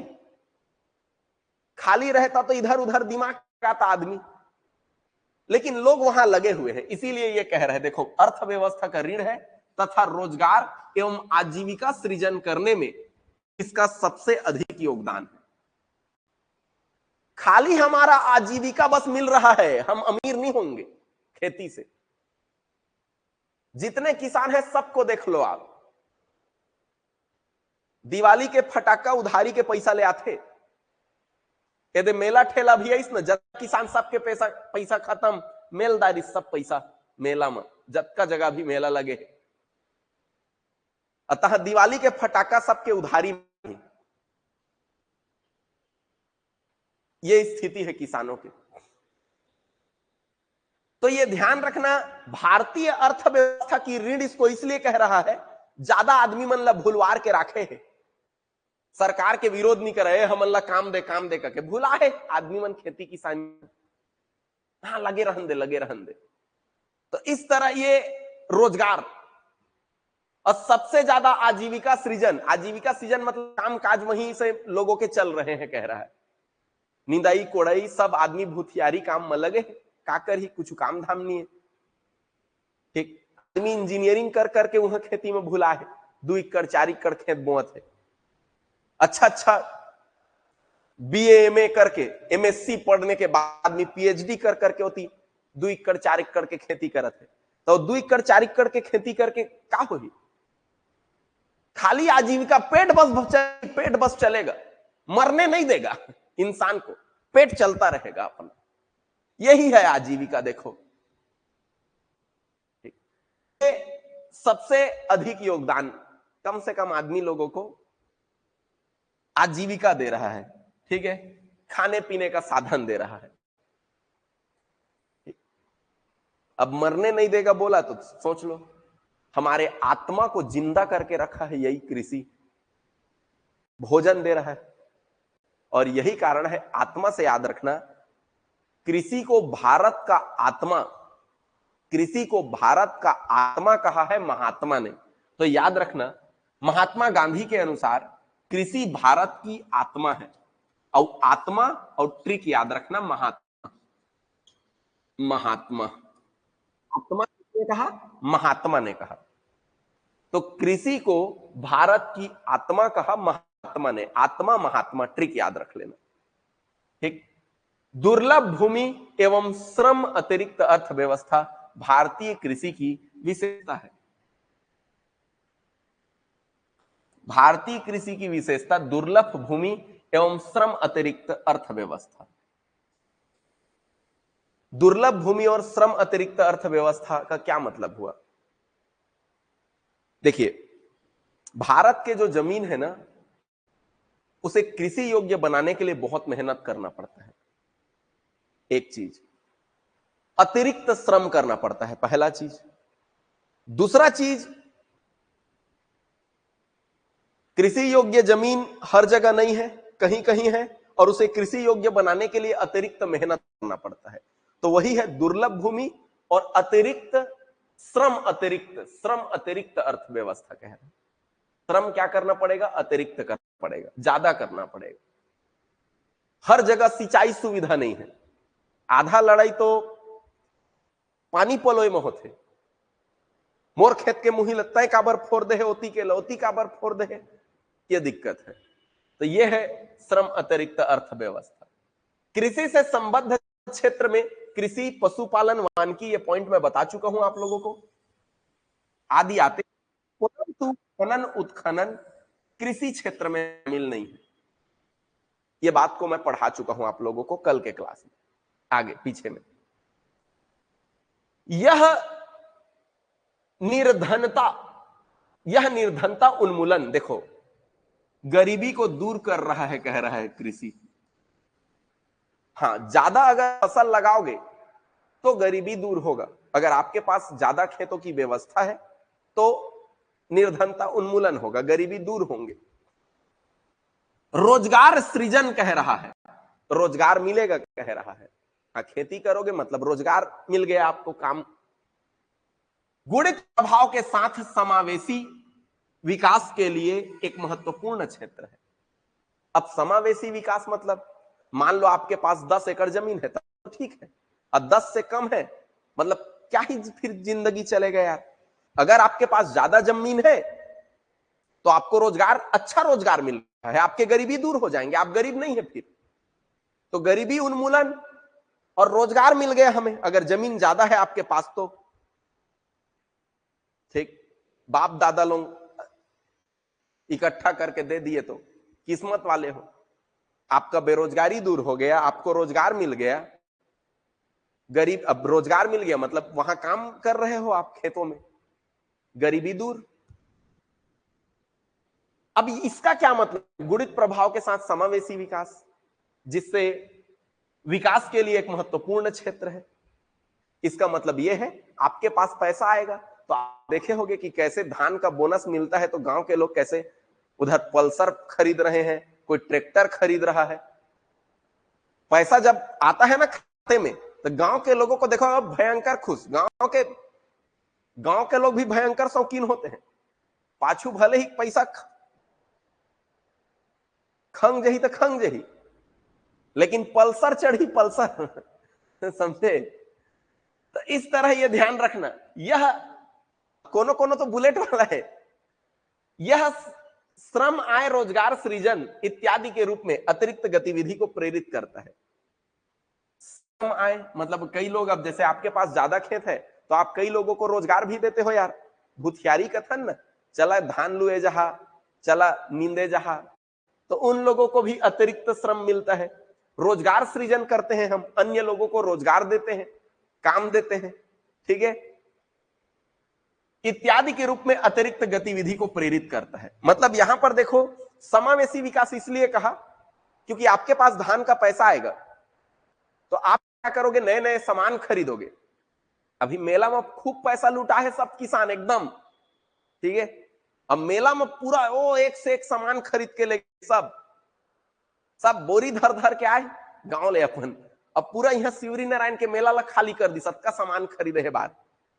तो अब बताओ, यहां जितने दुकान वाले आए हैं उन लोगों के रोजगार मिले ना, तो किसान पैसा कमाया, उनको धान का पैसा मिला, वो मेला में आकर खूब खरीदारी किए, दुकानों में जाके खूब खरीदारी किए, तो उनसे अन्य लोगों को और रोजगार मिल गया, मतलब अन्य लोगों को और पैसा मिला। तो इस तरह जो है ये होता है।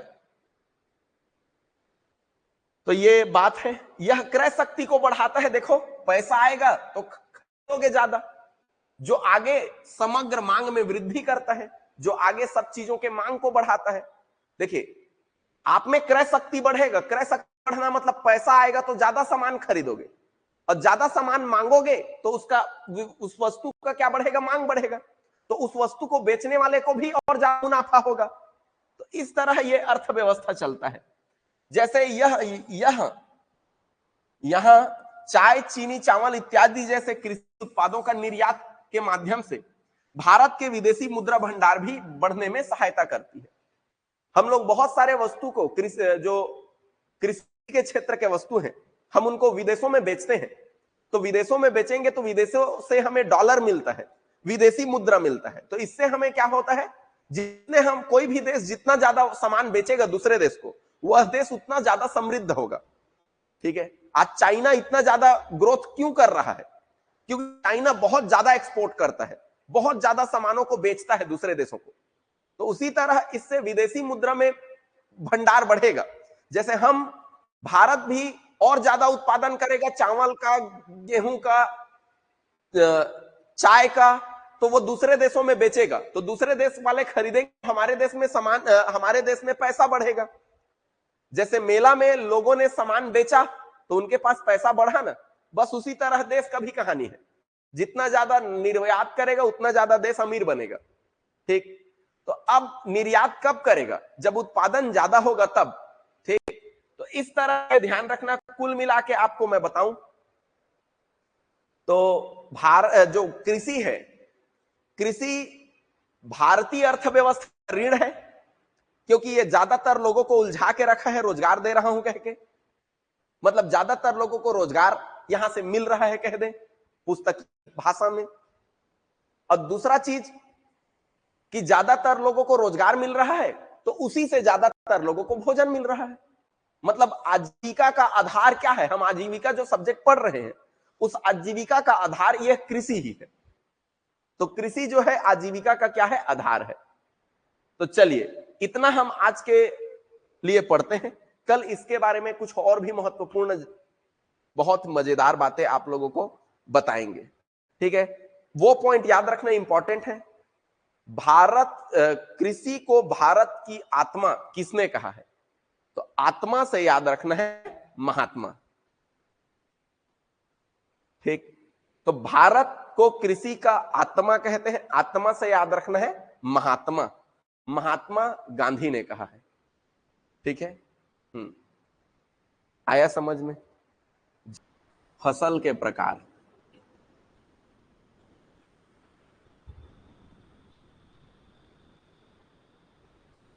प्रकार, फसल के प्रकार, फसल को दो आधार पर हम विभाजित करते हैं। पहला है मौसम के आधार पर,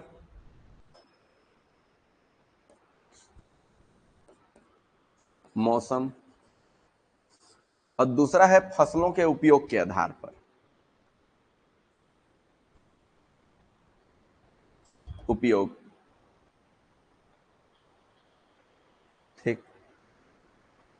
अब मौसम के आधार पर 3 प्रकार के,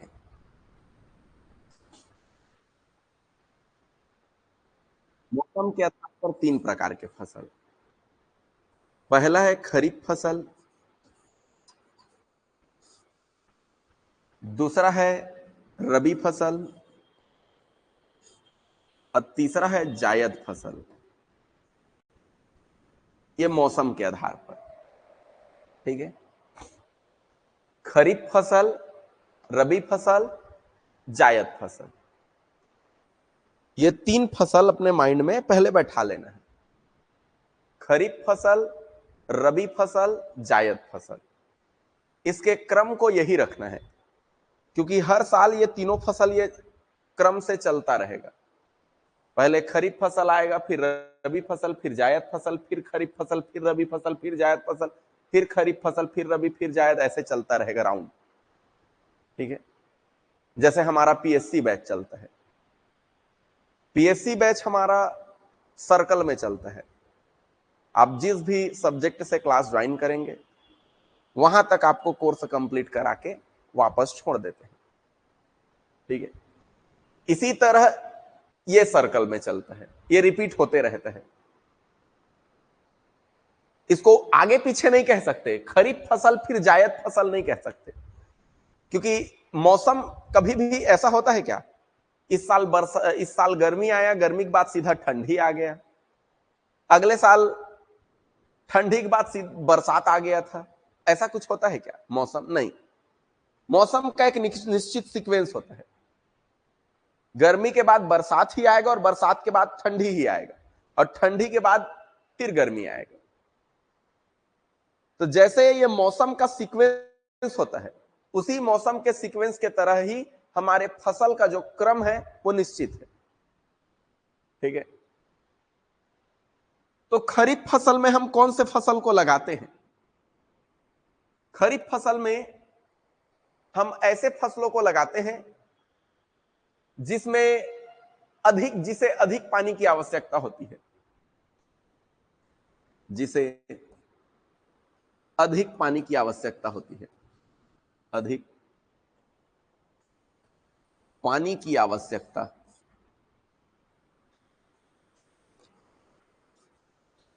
जिस फसल को अधिक पानी की आवश्यकता होती है, जिस फसल को अधिक पानी की आवश्यकता होती है उसे खरीफ फसल कहते हैं, इसे पानी ज्यादा चाहिए।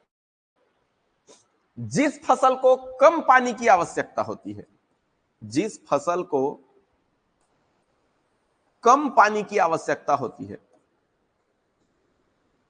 की आवश्यकता, उसे हम रबी फसल कहते हैं।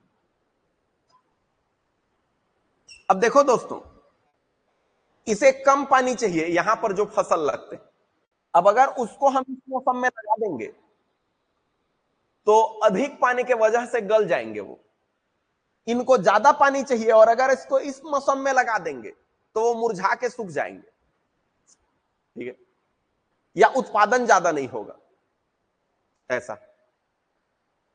तो इस तरह जिस मौसम में, हां, हालांकि हालांकि हालांकि अभी हाइब्रिड जमाना है। हाइब्रिड जमाना मतलब हम आजकल जो वो मौसम ना होते हुए भी वैसा मौसम क्रिएट कर लेते हैं। जैसे भाई घर में आपके पास पैसा है तो ठंडी का मौसम ना होते हुए भी आप ठंडी का मजा ले सकते हो एसी चला के, सही है कि नहीं? हाइब्रिड युग है, बस आपके पास पैसे होने चाहिए, ठीक है। तो बस वैसा ही यहां पर की स्थिति है दोस्तों। हम हालांकि अभी हाइब्रिड युग में जैसा मौसम फसल को चाहिए हम 12 महीने वैसा मौसम क्रिएट करवा सकते हैं, और इसीलिए अभी कोई भी फसल को किसी भी मौसम में लगा सकते हैं। लेकिन नियम यह है जो मैं पढ़ा रहा हूं, ठीक, ये ध्यान रखना है। आया बात समझ में? अब अगला जायद फसल क्या है? जायद फसल वह फसल है जिसके लिए तेज धूप या अधिक गर्मी की आवश्यकता होती है। इस फसल के लिए तेज धूप चाहिए।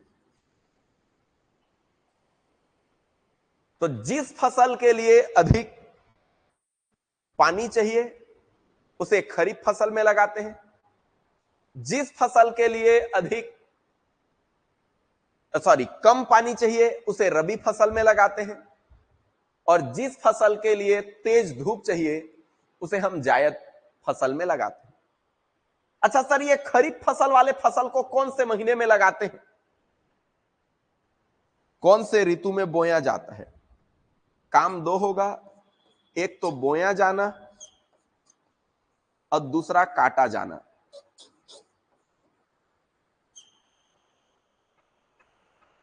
एक बोया जाना और एक काटा जाना। एक बोया जाना और एक काटा जाना। बोया जाना में देखिए,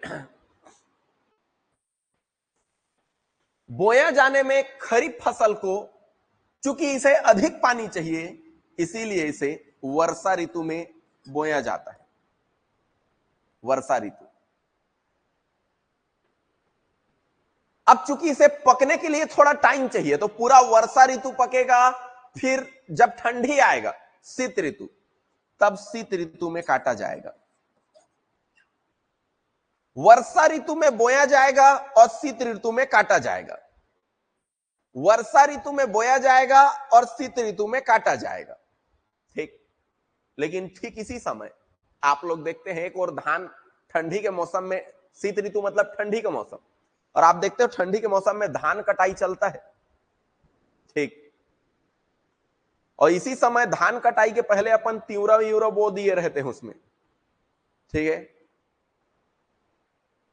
ताकि वही जब धान का कटाई हो जाता है उसके बाद जो तिउरा, कुछ लोग तिउरा को लाखड़ी बोलते हैं, मटर, बौटरा, ये सब जो है उसी में ऐसे करके पौधे उसमें चढ़ते हैं, उसके धान के जो पराली बचता है उसी में।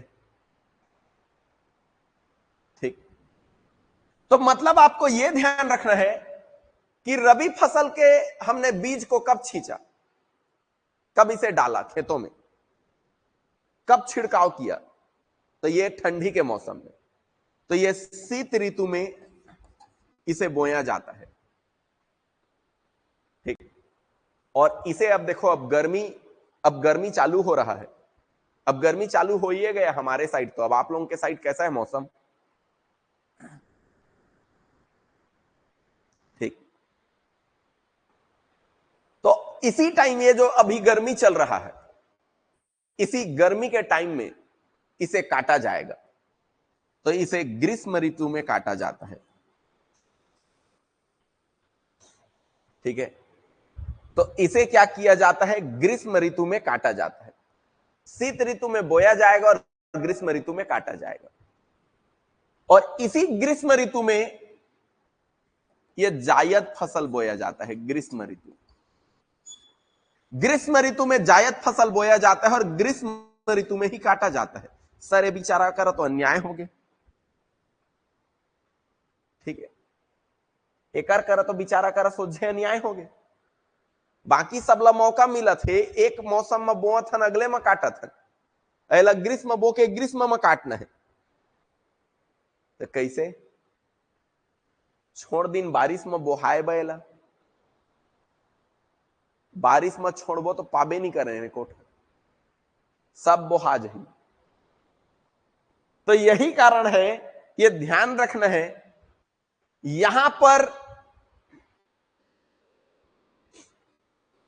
यहां पर ग्रीष्म ऋतु, ये ग्रीष्म ऋतु है और इसे ग्रीष्म ऋतु में बोया जाता है और ग्रीष्म ऋतु में ही काटा जाता है। इसके लिए बहुत कम समय मिलता है। देखो ना, एक ही मौसम में बुआई और कटाई दोनों हो रहा है, तो इसके लिए कम समय मिलते हैं। ठीक। तो ये है जायद। अब देखिए यहां पर ऐसा कौन सा चीज है, अब रटना नहीं, अगर आसपास आप खेती को देखे होंगे तो रटने का जरूरत नहीं। हमने देखिए क्या पढ़ाई कहां से शुरू किया। हम फसल को मौसम के आधार पर देख रहे हैं। मौसम के आधार पर 3 प्रकार, खरीफ फसल, रबी फसल, जायद फसल। खरीफ फसल में ज्यादा पानी चाहिए, रबी में कम पानी चाहिए, जायद में तेज धूप चाहिए। तो पानी चाहिए तो पानी के मौसम में बोएंगे, वर्षा ऋतु में बोएंगे, शीत ऋतु में काटेंगे। रबी को शीत ऋतु में बोएंगे, वर्षा में काटेंगे, क्योंकि सॉरी वर्षा बोलता हूं, ग्रीष्म में काटेंगे, क्योंकि शीत बरसता है तो हल्का जमीन जो है वो नमी उसमें रहता ही है, पूरा सूखता नहीं है। शीत का नमी रहता ही है जमीन में, तो इसलिए उसको वो नमी मिल जाता है, कम पानी। और बाकी जायद जो है उसे तेज धूप चाहिए, तो ग्रीष्म में बो के ग्रीष्म में काटेंगे। अब ऐसा कौन सा चीज है बताइए जिसको आप बारिश के समय में या तो खुद अगर खेती करते हैं तो आपने लगाया है, या आप खेती नहीं करते तो आसपास खेतों में देखा है। तो सबसे पहले खेतों में हम देखते हैं दोस्तों धान को। धान खेत के किनारे में मेढ़ बने होते हैं जिसको हम पगडंडी कहते हैं। तो मेढ़ या पगडंडी में हम लोग लगाते हैं अरहर,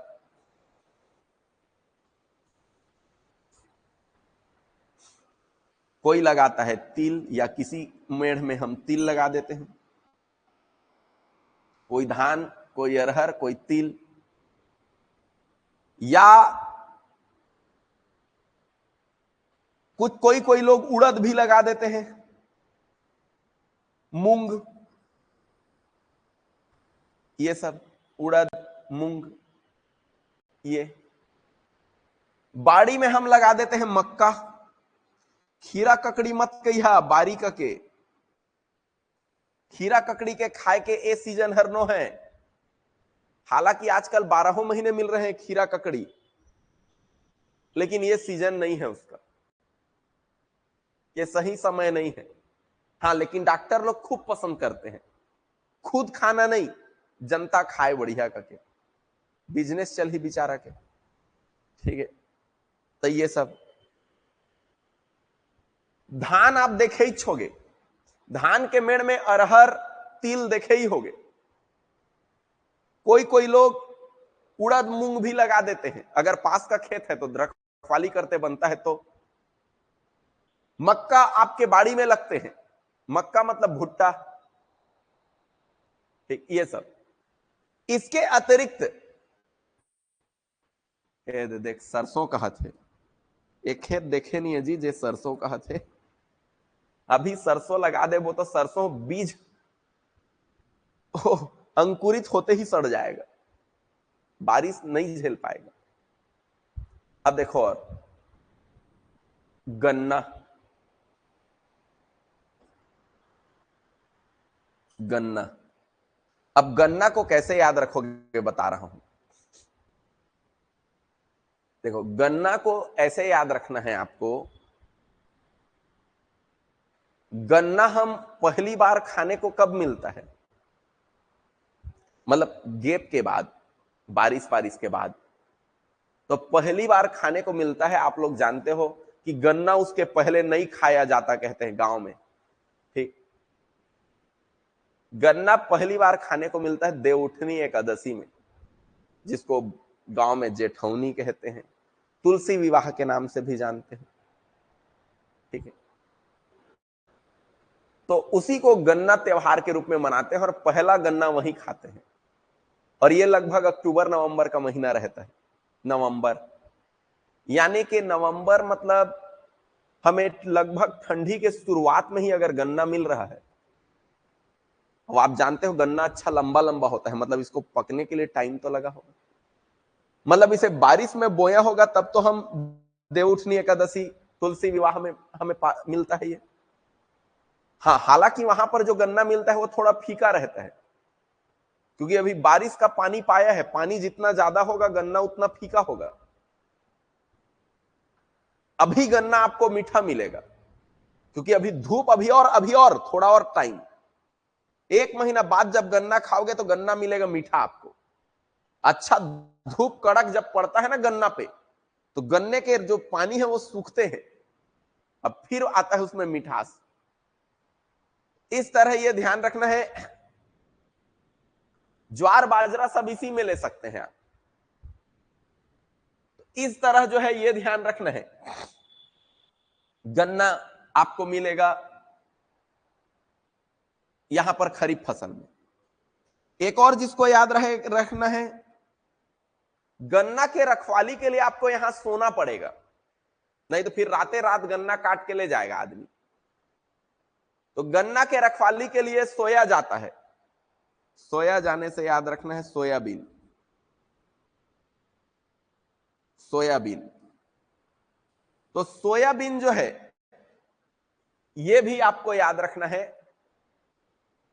ये जायद फसल है। देखिए ये सारे वो फसल हैं जिनको अधिक पानी चाहिए। मूंगफली, मूंगफली, मूंगफली, मूंगफली पहली बार हमें कच्चा मूंगफली खाने को मिलता है नवरात्रि सीजन में। नवरात्रि दशहरा, इस समय कच्चा मूंगफली मिलता है। अब नवरात्रि दशहरा होता है सितंबर अक्टूबर आसपास। सितंबर अक्टूबर में अगर कच्चा मूंगफली मिल रहा है, यानी कि इसे बोया गया होगा बरसात में। तो इस तरह ये गन्ना सोयाबीन को थोड़ा सेंस लगा के हम पता कर सकते हैं ये कब लगाया गया होगा। पहला गन्ना मिलता है देवउठनी में, पहला मूंगफली मिलता है हमें दशहरा आसपास, नवरात्रि दशहरा में, ठीक है। उपवास वाले खूब कच्चा फली खाते हैं और इसके रखवाली के लिए सोया जाता है खेतों में, सोयाबीन। ऐसे याद रखना है। अब हम आगे बढ़ते हैं। हाँ, कच्चा पसंद है, सूखा पसंद है, पहले ये याद करा जी। तेकर ले कच्चा सूखा खाए ला देखा थे, खाए खाए और सब भात खादारे हो। इधर देखो, रबी फसल, रबी फसल जिसमें कम पानी की आवश्यकता है।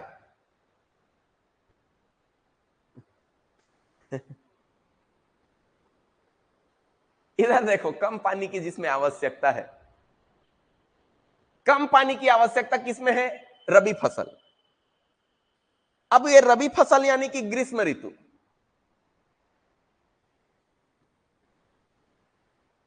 सॉरी शीत ऋतु में बोया जाएगा, ग्रीष्म ऋतु में काटा जाएगा। अब इसके बारे में मैं बता रहा हूं आप लोगों को। गेहूं, गेहूं को गर्मी के टाइम में काटते हैं। अब ये मत कहना सर हम लोग तो धान को भी लगा देते हैं, लगा लो कोई दिक्कत नहीं है। लेकिन रबी फसल इतना, सॉरी खरीफ फसल इतना धान रबी फसल में होता है क्या? किसान को पूछना, किसान को पूछना खरीफ फसल जितना धान रबी फसल में होता है क्या, वो आपको बताएंगे। आदमी तो लालच में तीनों मौसम में लगा दी, अगर लगात बनती तो ठीक। लेकिन यह खुदे लेट में कटाते तो होती, बारिश चालू हो जाते तो क्या करी बेचारा, नहीं मिले। तो यही कारण है उसका बेस्ट मौसम जो है धान के खेती के लिए वो खरीफ फसल है। अब देखो गेहूं, गेहूं का अच्छा उत्पादन हमें इस रबी फसल में ही मिलेगा। अगर इसको खरीफ फसल में लगा देंगे तो ये गल जाएगा गेहूं, ठीक। सब, अब गेहूं का भाई है जौ, तो गेहूं जहां वहां जौ वहां, गेहूं है जहां जौ है वहां, ठीक।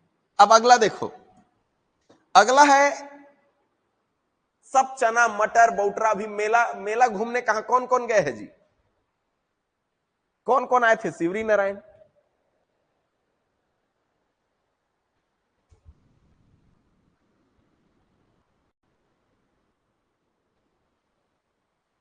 देखिए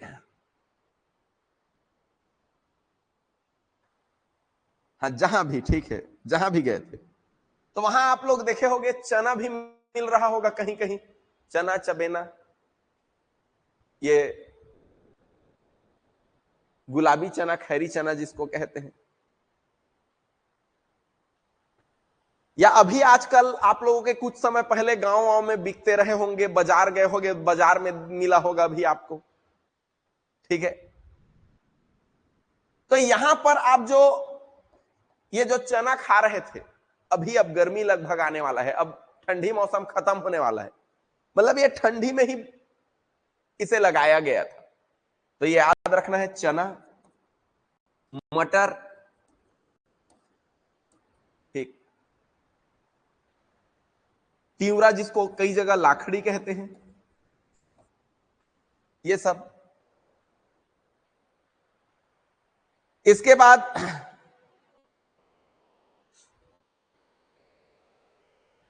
चना, मटर, तिवरा, ये सब जो है ये इसी शीत ऋतु में लगाए जाते हैं। देखिए हम लोग भी जब छोटे छोटे थे, स्कूल में पढ़ते थे, तो शनिवार को देखो मेरा जो गांव है सिवरी, अब तो मैं सिवरी नारायण में शिफ्ट हो गया हूं, पहले जब गांव में थे, गांव में ही स्कूलिंग हुआ है, तो वहां से सिवरी नारायण का मेला सैटरडे के शाम को आते थे हम लोग। सैटरडे छुट्टी होता था, झोला बस्ता टांगे और सब दोस्त लोग प्लान बनाए, चलो मेला जाएंगे। मेला आते थे शाम में, रास्ते में बढ़िया चोरी करते, तिवरा, मटर, बोटरा सब, बीच में कहीं पर होरा कर दो। होरा जानते हो? होरा, उसको जला दो, ठीक है। ऐसा चोरी वाला खाना बचपना है यार, अभी तो सैद्धांतिक रूप से गलत है कहोगे, लेकिन भाई उस टाइम एक अलग ही वो रहता है, मौज मस्ती का टाइम, तो अलग मजा रहता है। उसके बाद ऐसे करते करते, मौज मस्ती करते करते आते थे। तो कई खेत मालिक लोग बहुत चालाक रहते थे, अगर रास्ता इधर है, ठीक है, तो यहां पूरा सरसों लगा देंगे, ले, और इधर मस्त मटर, एकदम हरा हरा मटर हो, बड़ा बड़ा, पूरा धोखा, ठीक। रात के तीले गुजरे, कुछ नहीं दिखी, सारे यार पूरा सब सरसों सरसों लगा है, दारी किसान मन कहतन, ठीक। सुबह जाके देख रहे, अरे जिसको सरसों देख रहे थे उसके पीछे में पूरा मटर ही मटर है, लेकिन दिन में चोरा की हिम्मत कौन करे, डंडा खाए बा। तो इस तरह जो है ये सरसों, तो सरसों ध्यान रखना है, सरसों भी इसी फसल में, सरसों, अलसी, अलसी, ठीक, ये इसी समय में।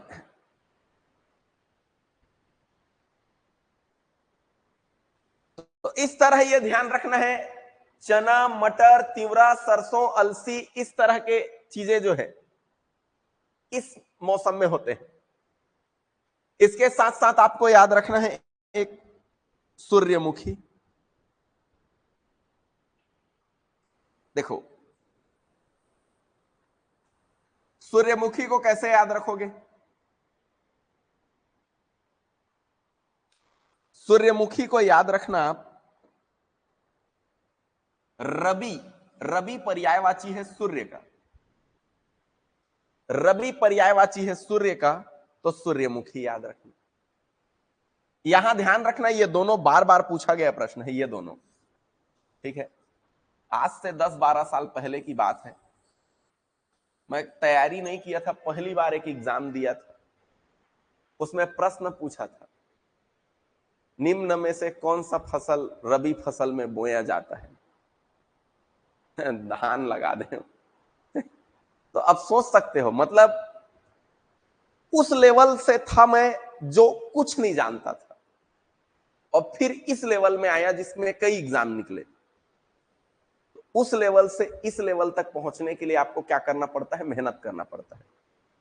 तो ये ध्यान रखिए आप। इसीलिए मैं कहता हूं, आप कहां पर थे को मत सोचिए, आप क्या कर सकते हो को सोचिए। अगर आप एक बार विश्वास कर सकते हो कि मैं एग्जाम निकाल सकता हूं, टॉप कर सकता हूं, ये चीज अगर आपने ठान लिया, तो आपका मन ऑटोमेटिक कहेगा और पढ़ और पढ़ और पढ़, अभी और पढ़ना है, सोना नहीं। ये खुद अपने अंतरात्मा कहेगा आपका, फिर मिलेगा सफलता। जिस दिन याद रखना पढ़ने से बोर ना लगे ना, पढ़ने में तकलीफ ना लगे आपको, तो समझ जाना फिर सफलता के मार्ग निकट, मतलब सफलता निकट है। ये चीज ध्यान रखना। ठीक, तो चलिए आगे बढ़ते हैं। ठीक, अब यहां से हम आगे बढ़े। अब मोर एग्जाम निकाले में क्या करना है? रेलवे निकाला है, AG3 निकाला है, PSC प्री निकाला है।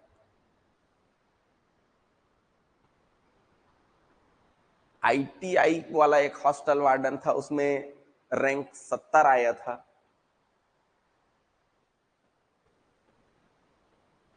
मेरे एग्जाम में क्या करना है आपको? ये नहीं कि मैं क्या कर सकता हूं, बताइए कौन इस बार टॉप कर सकते हैं? बताइए कौन कर सकते हैं व्यापम में टॉप?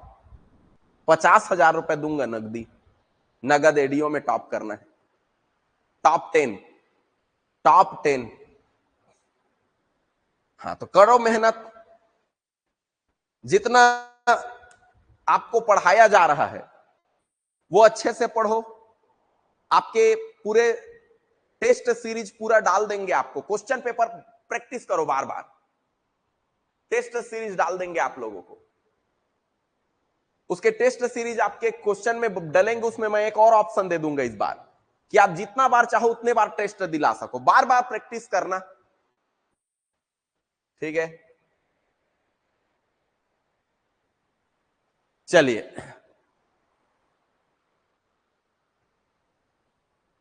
सिलेक्शन लेके आएंगे, बहुत खुशी होगी मुझे। चलिए फिलहाल अब आगे बढ़ते हैं। इधर देखिए, तो यहां पर हमने कहा सूर्यमुखी। सूर्यमुखी क्या है? सूर्यमुखी क्या है? तो सूर्यमुखी ध्यान रखना है, रबी फसल। रबी मतलब सूर्य और सूर्य से सूर्यमुखी, सूर्यमुखी है। इसके बाद देखिए,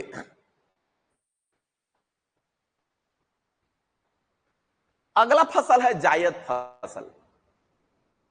जायद फसल को रबी और खरीफ के बीच का अल्पकालिक फसल कहा जाता है। रबी और खरीफ के बीच कैसे हो गए? तो 6 माह है सर। रबी और खरीफ के बीच काब कैसे हो गए? काबर की रबी फसल के बाद जायद आई, तो जायद के बाद फिर से खरीफ आई ना। इसीलिए इसे रबी फसल एवं खरीफ फसल के बीच अल्पकालिक फसल कहते हैं। अब अल्पकालिक क्यों? क्योंकि ये ग्रीष्म में बोया गया और ग्रीष्म में ही काटा गया, थोड़े समय के लिए रहता है। ठीक, तो यह ध्यान रखना है। इसे रबी एवं खरीफ फसल के बीच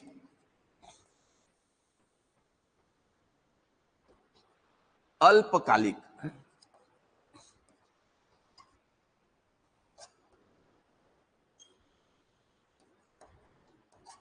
फसल,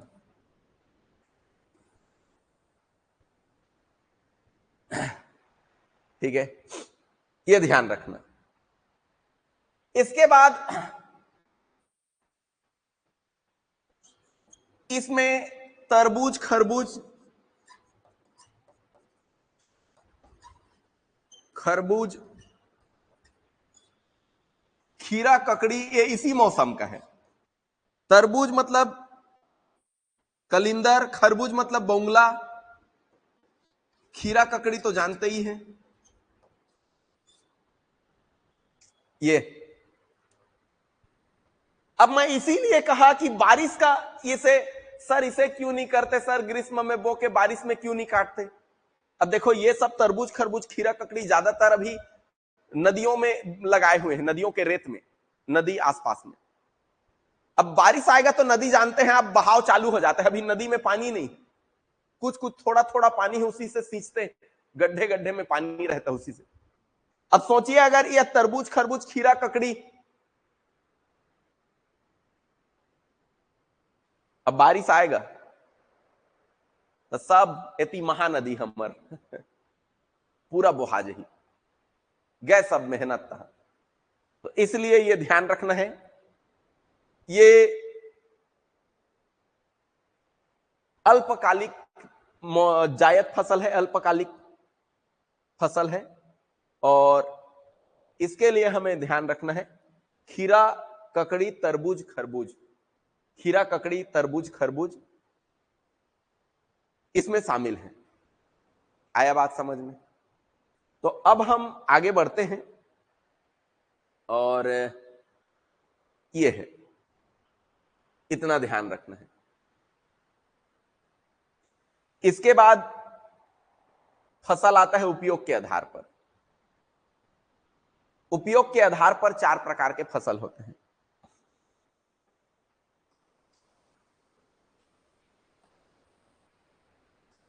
ठीक,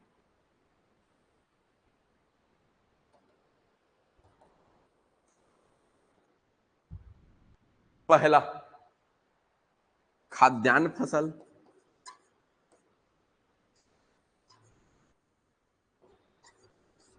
दूसरा दलहन फसल, तीसरा तिलहन फसल और चौथा जायद फसल। जायद बोलता हूं जी, नकदी फसल। खाद्यान्न फसल नाम से ही क्लियर है, खाने के लिए। जिस फसल को खाने के लिए उगाया जाता है, पेट भरने के लिए। दलहन फसल जिसको दाल बनाने के लिए उगाया जाता है। तिलहन फसल जिसको तेल बनाने के लिए उगाया जाता है। नकदी फसल जिसे उद्योगों को बेचकर मुनाफा कमाने के लिए, उद्योगों को बेचकर मुनाफा कमाने के लिए। नकदी मतलब पैसा, मुनाफा कमाने। ठीक, एकदम की कॉन्सेप्ट। ऐसा क्या चीज है जिसको हम खाने के लिए इस्तेमाल करते हैं? ठीक, तो ध्यान रखना है, धान, धान से चावल बनता है। गेहूं, मक्का, ज्वार, बाजरा, मक्का, ज्वार, बाजरा, ये सारे चीजें। दलहन में अरहर, अरहर, चना, मटर,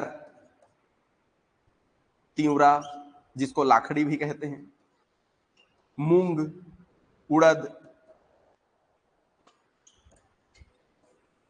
उड़द। तेल किसके बनाते हैं? तेल बनाते हैं तिल का, सरसों का, सोयाबीन का,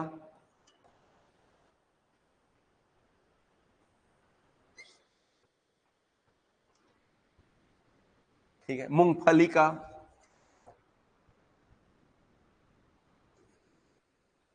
ये अब सर ये समझ में नहीं आया सर, इसको खाद्यान्न कहे ये दारोला तो खाथन सर, ये तेल लभी तो खाथन।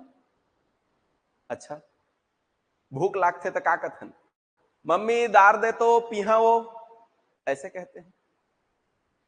भूख लगता है तो क्या कहते हैं?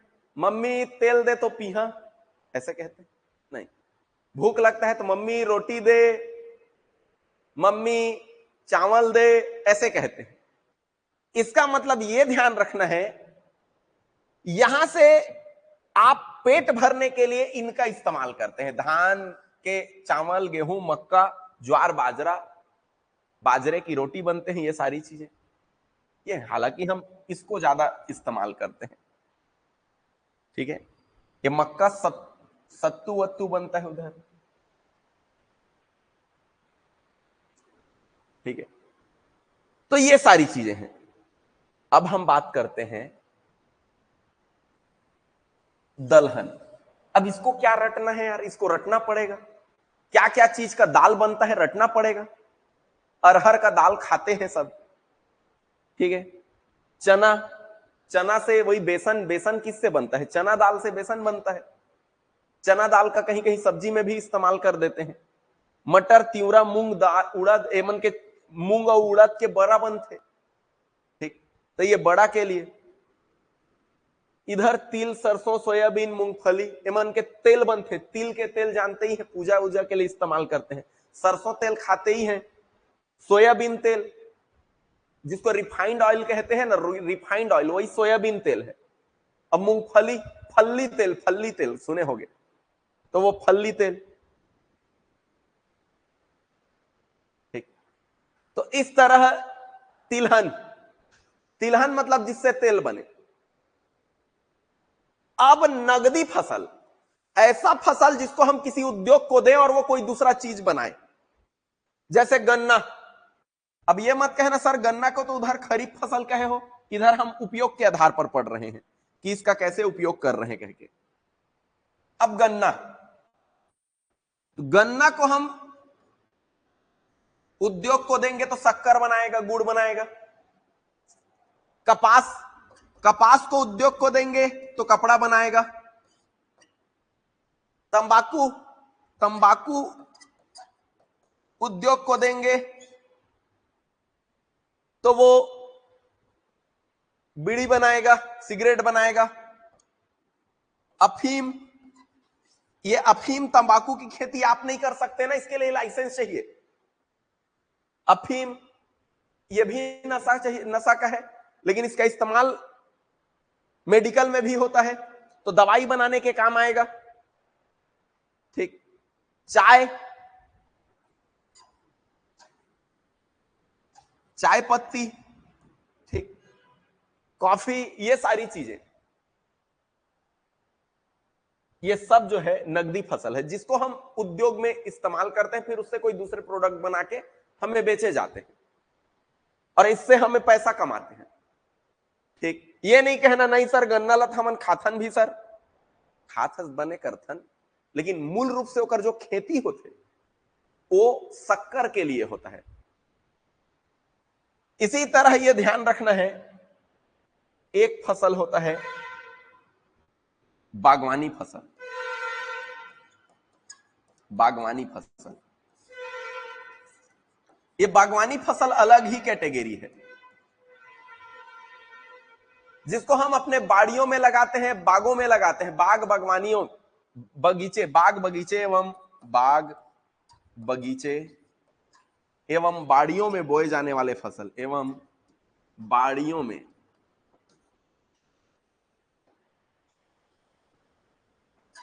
बोया जाने वाला फसल। अब बताइए क्या क्या बोते हैं अपने बाड़ी में? का है जी आप मन के बारी में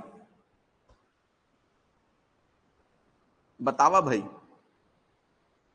टमाटर है, ठीक है, मतलब सब्जी। अब फूल वूल, फूल।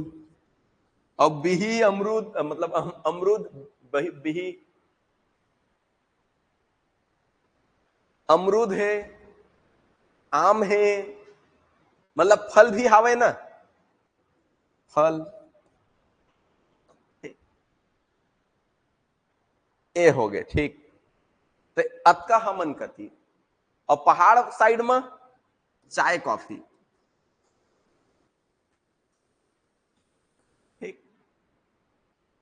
तो ये सब जो है हमारे बागवानी फसल के अंतर्गत आते हैं, फल फूल सब्जी चाय कॉफी ये सब।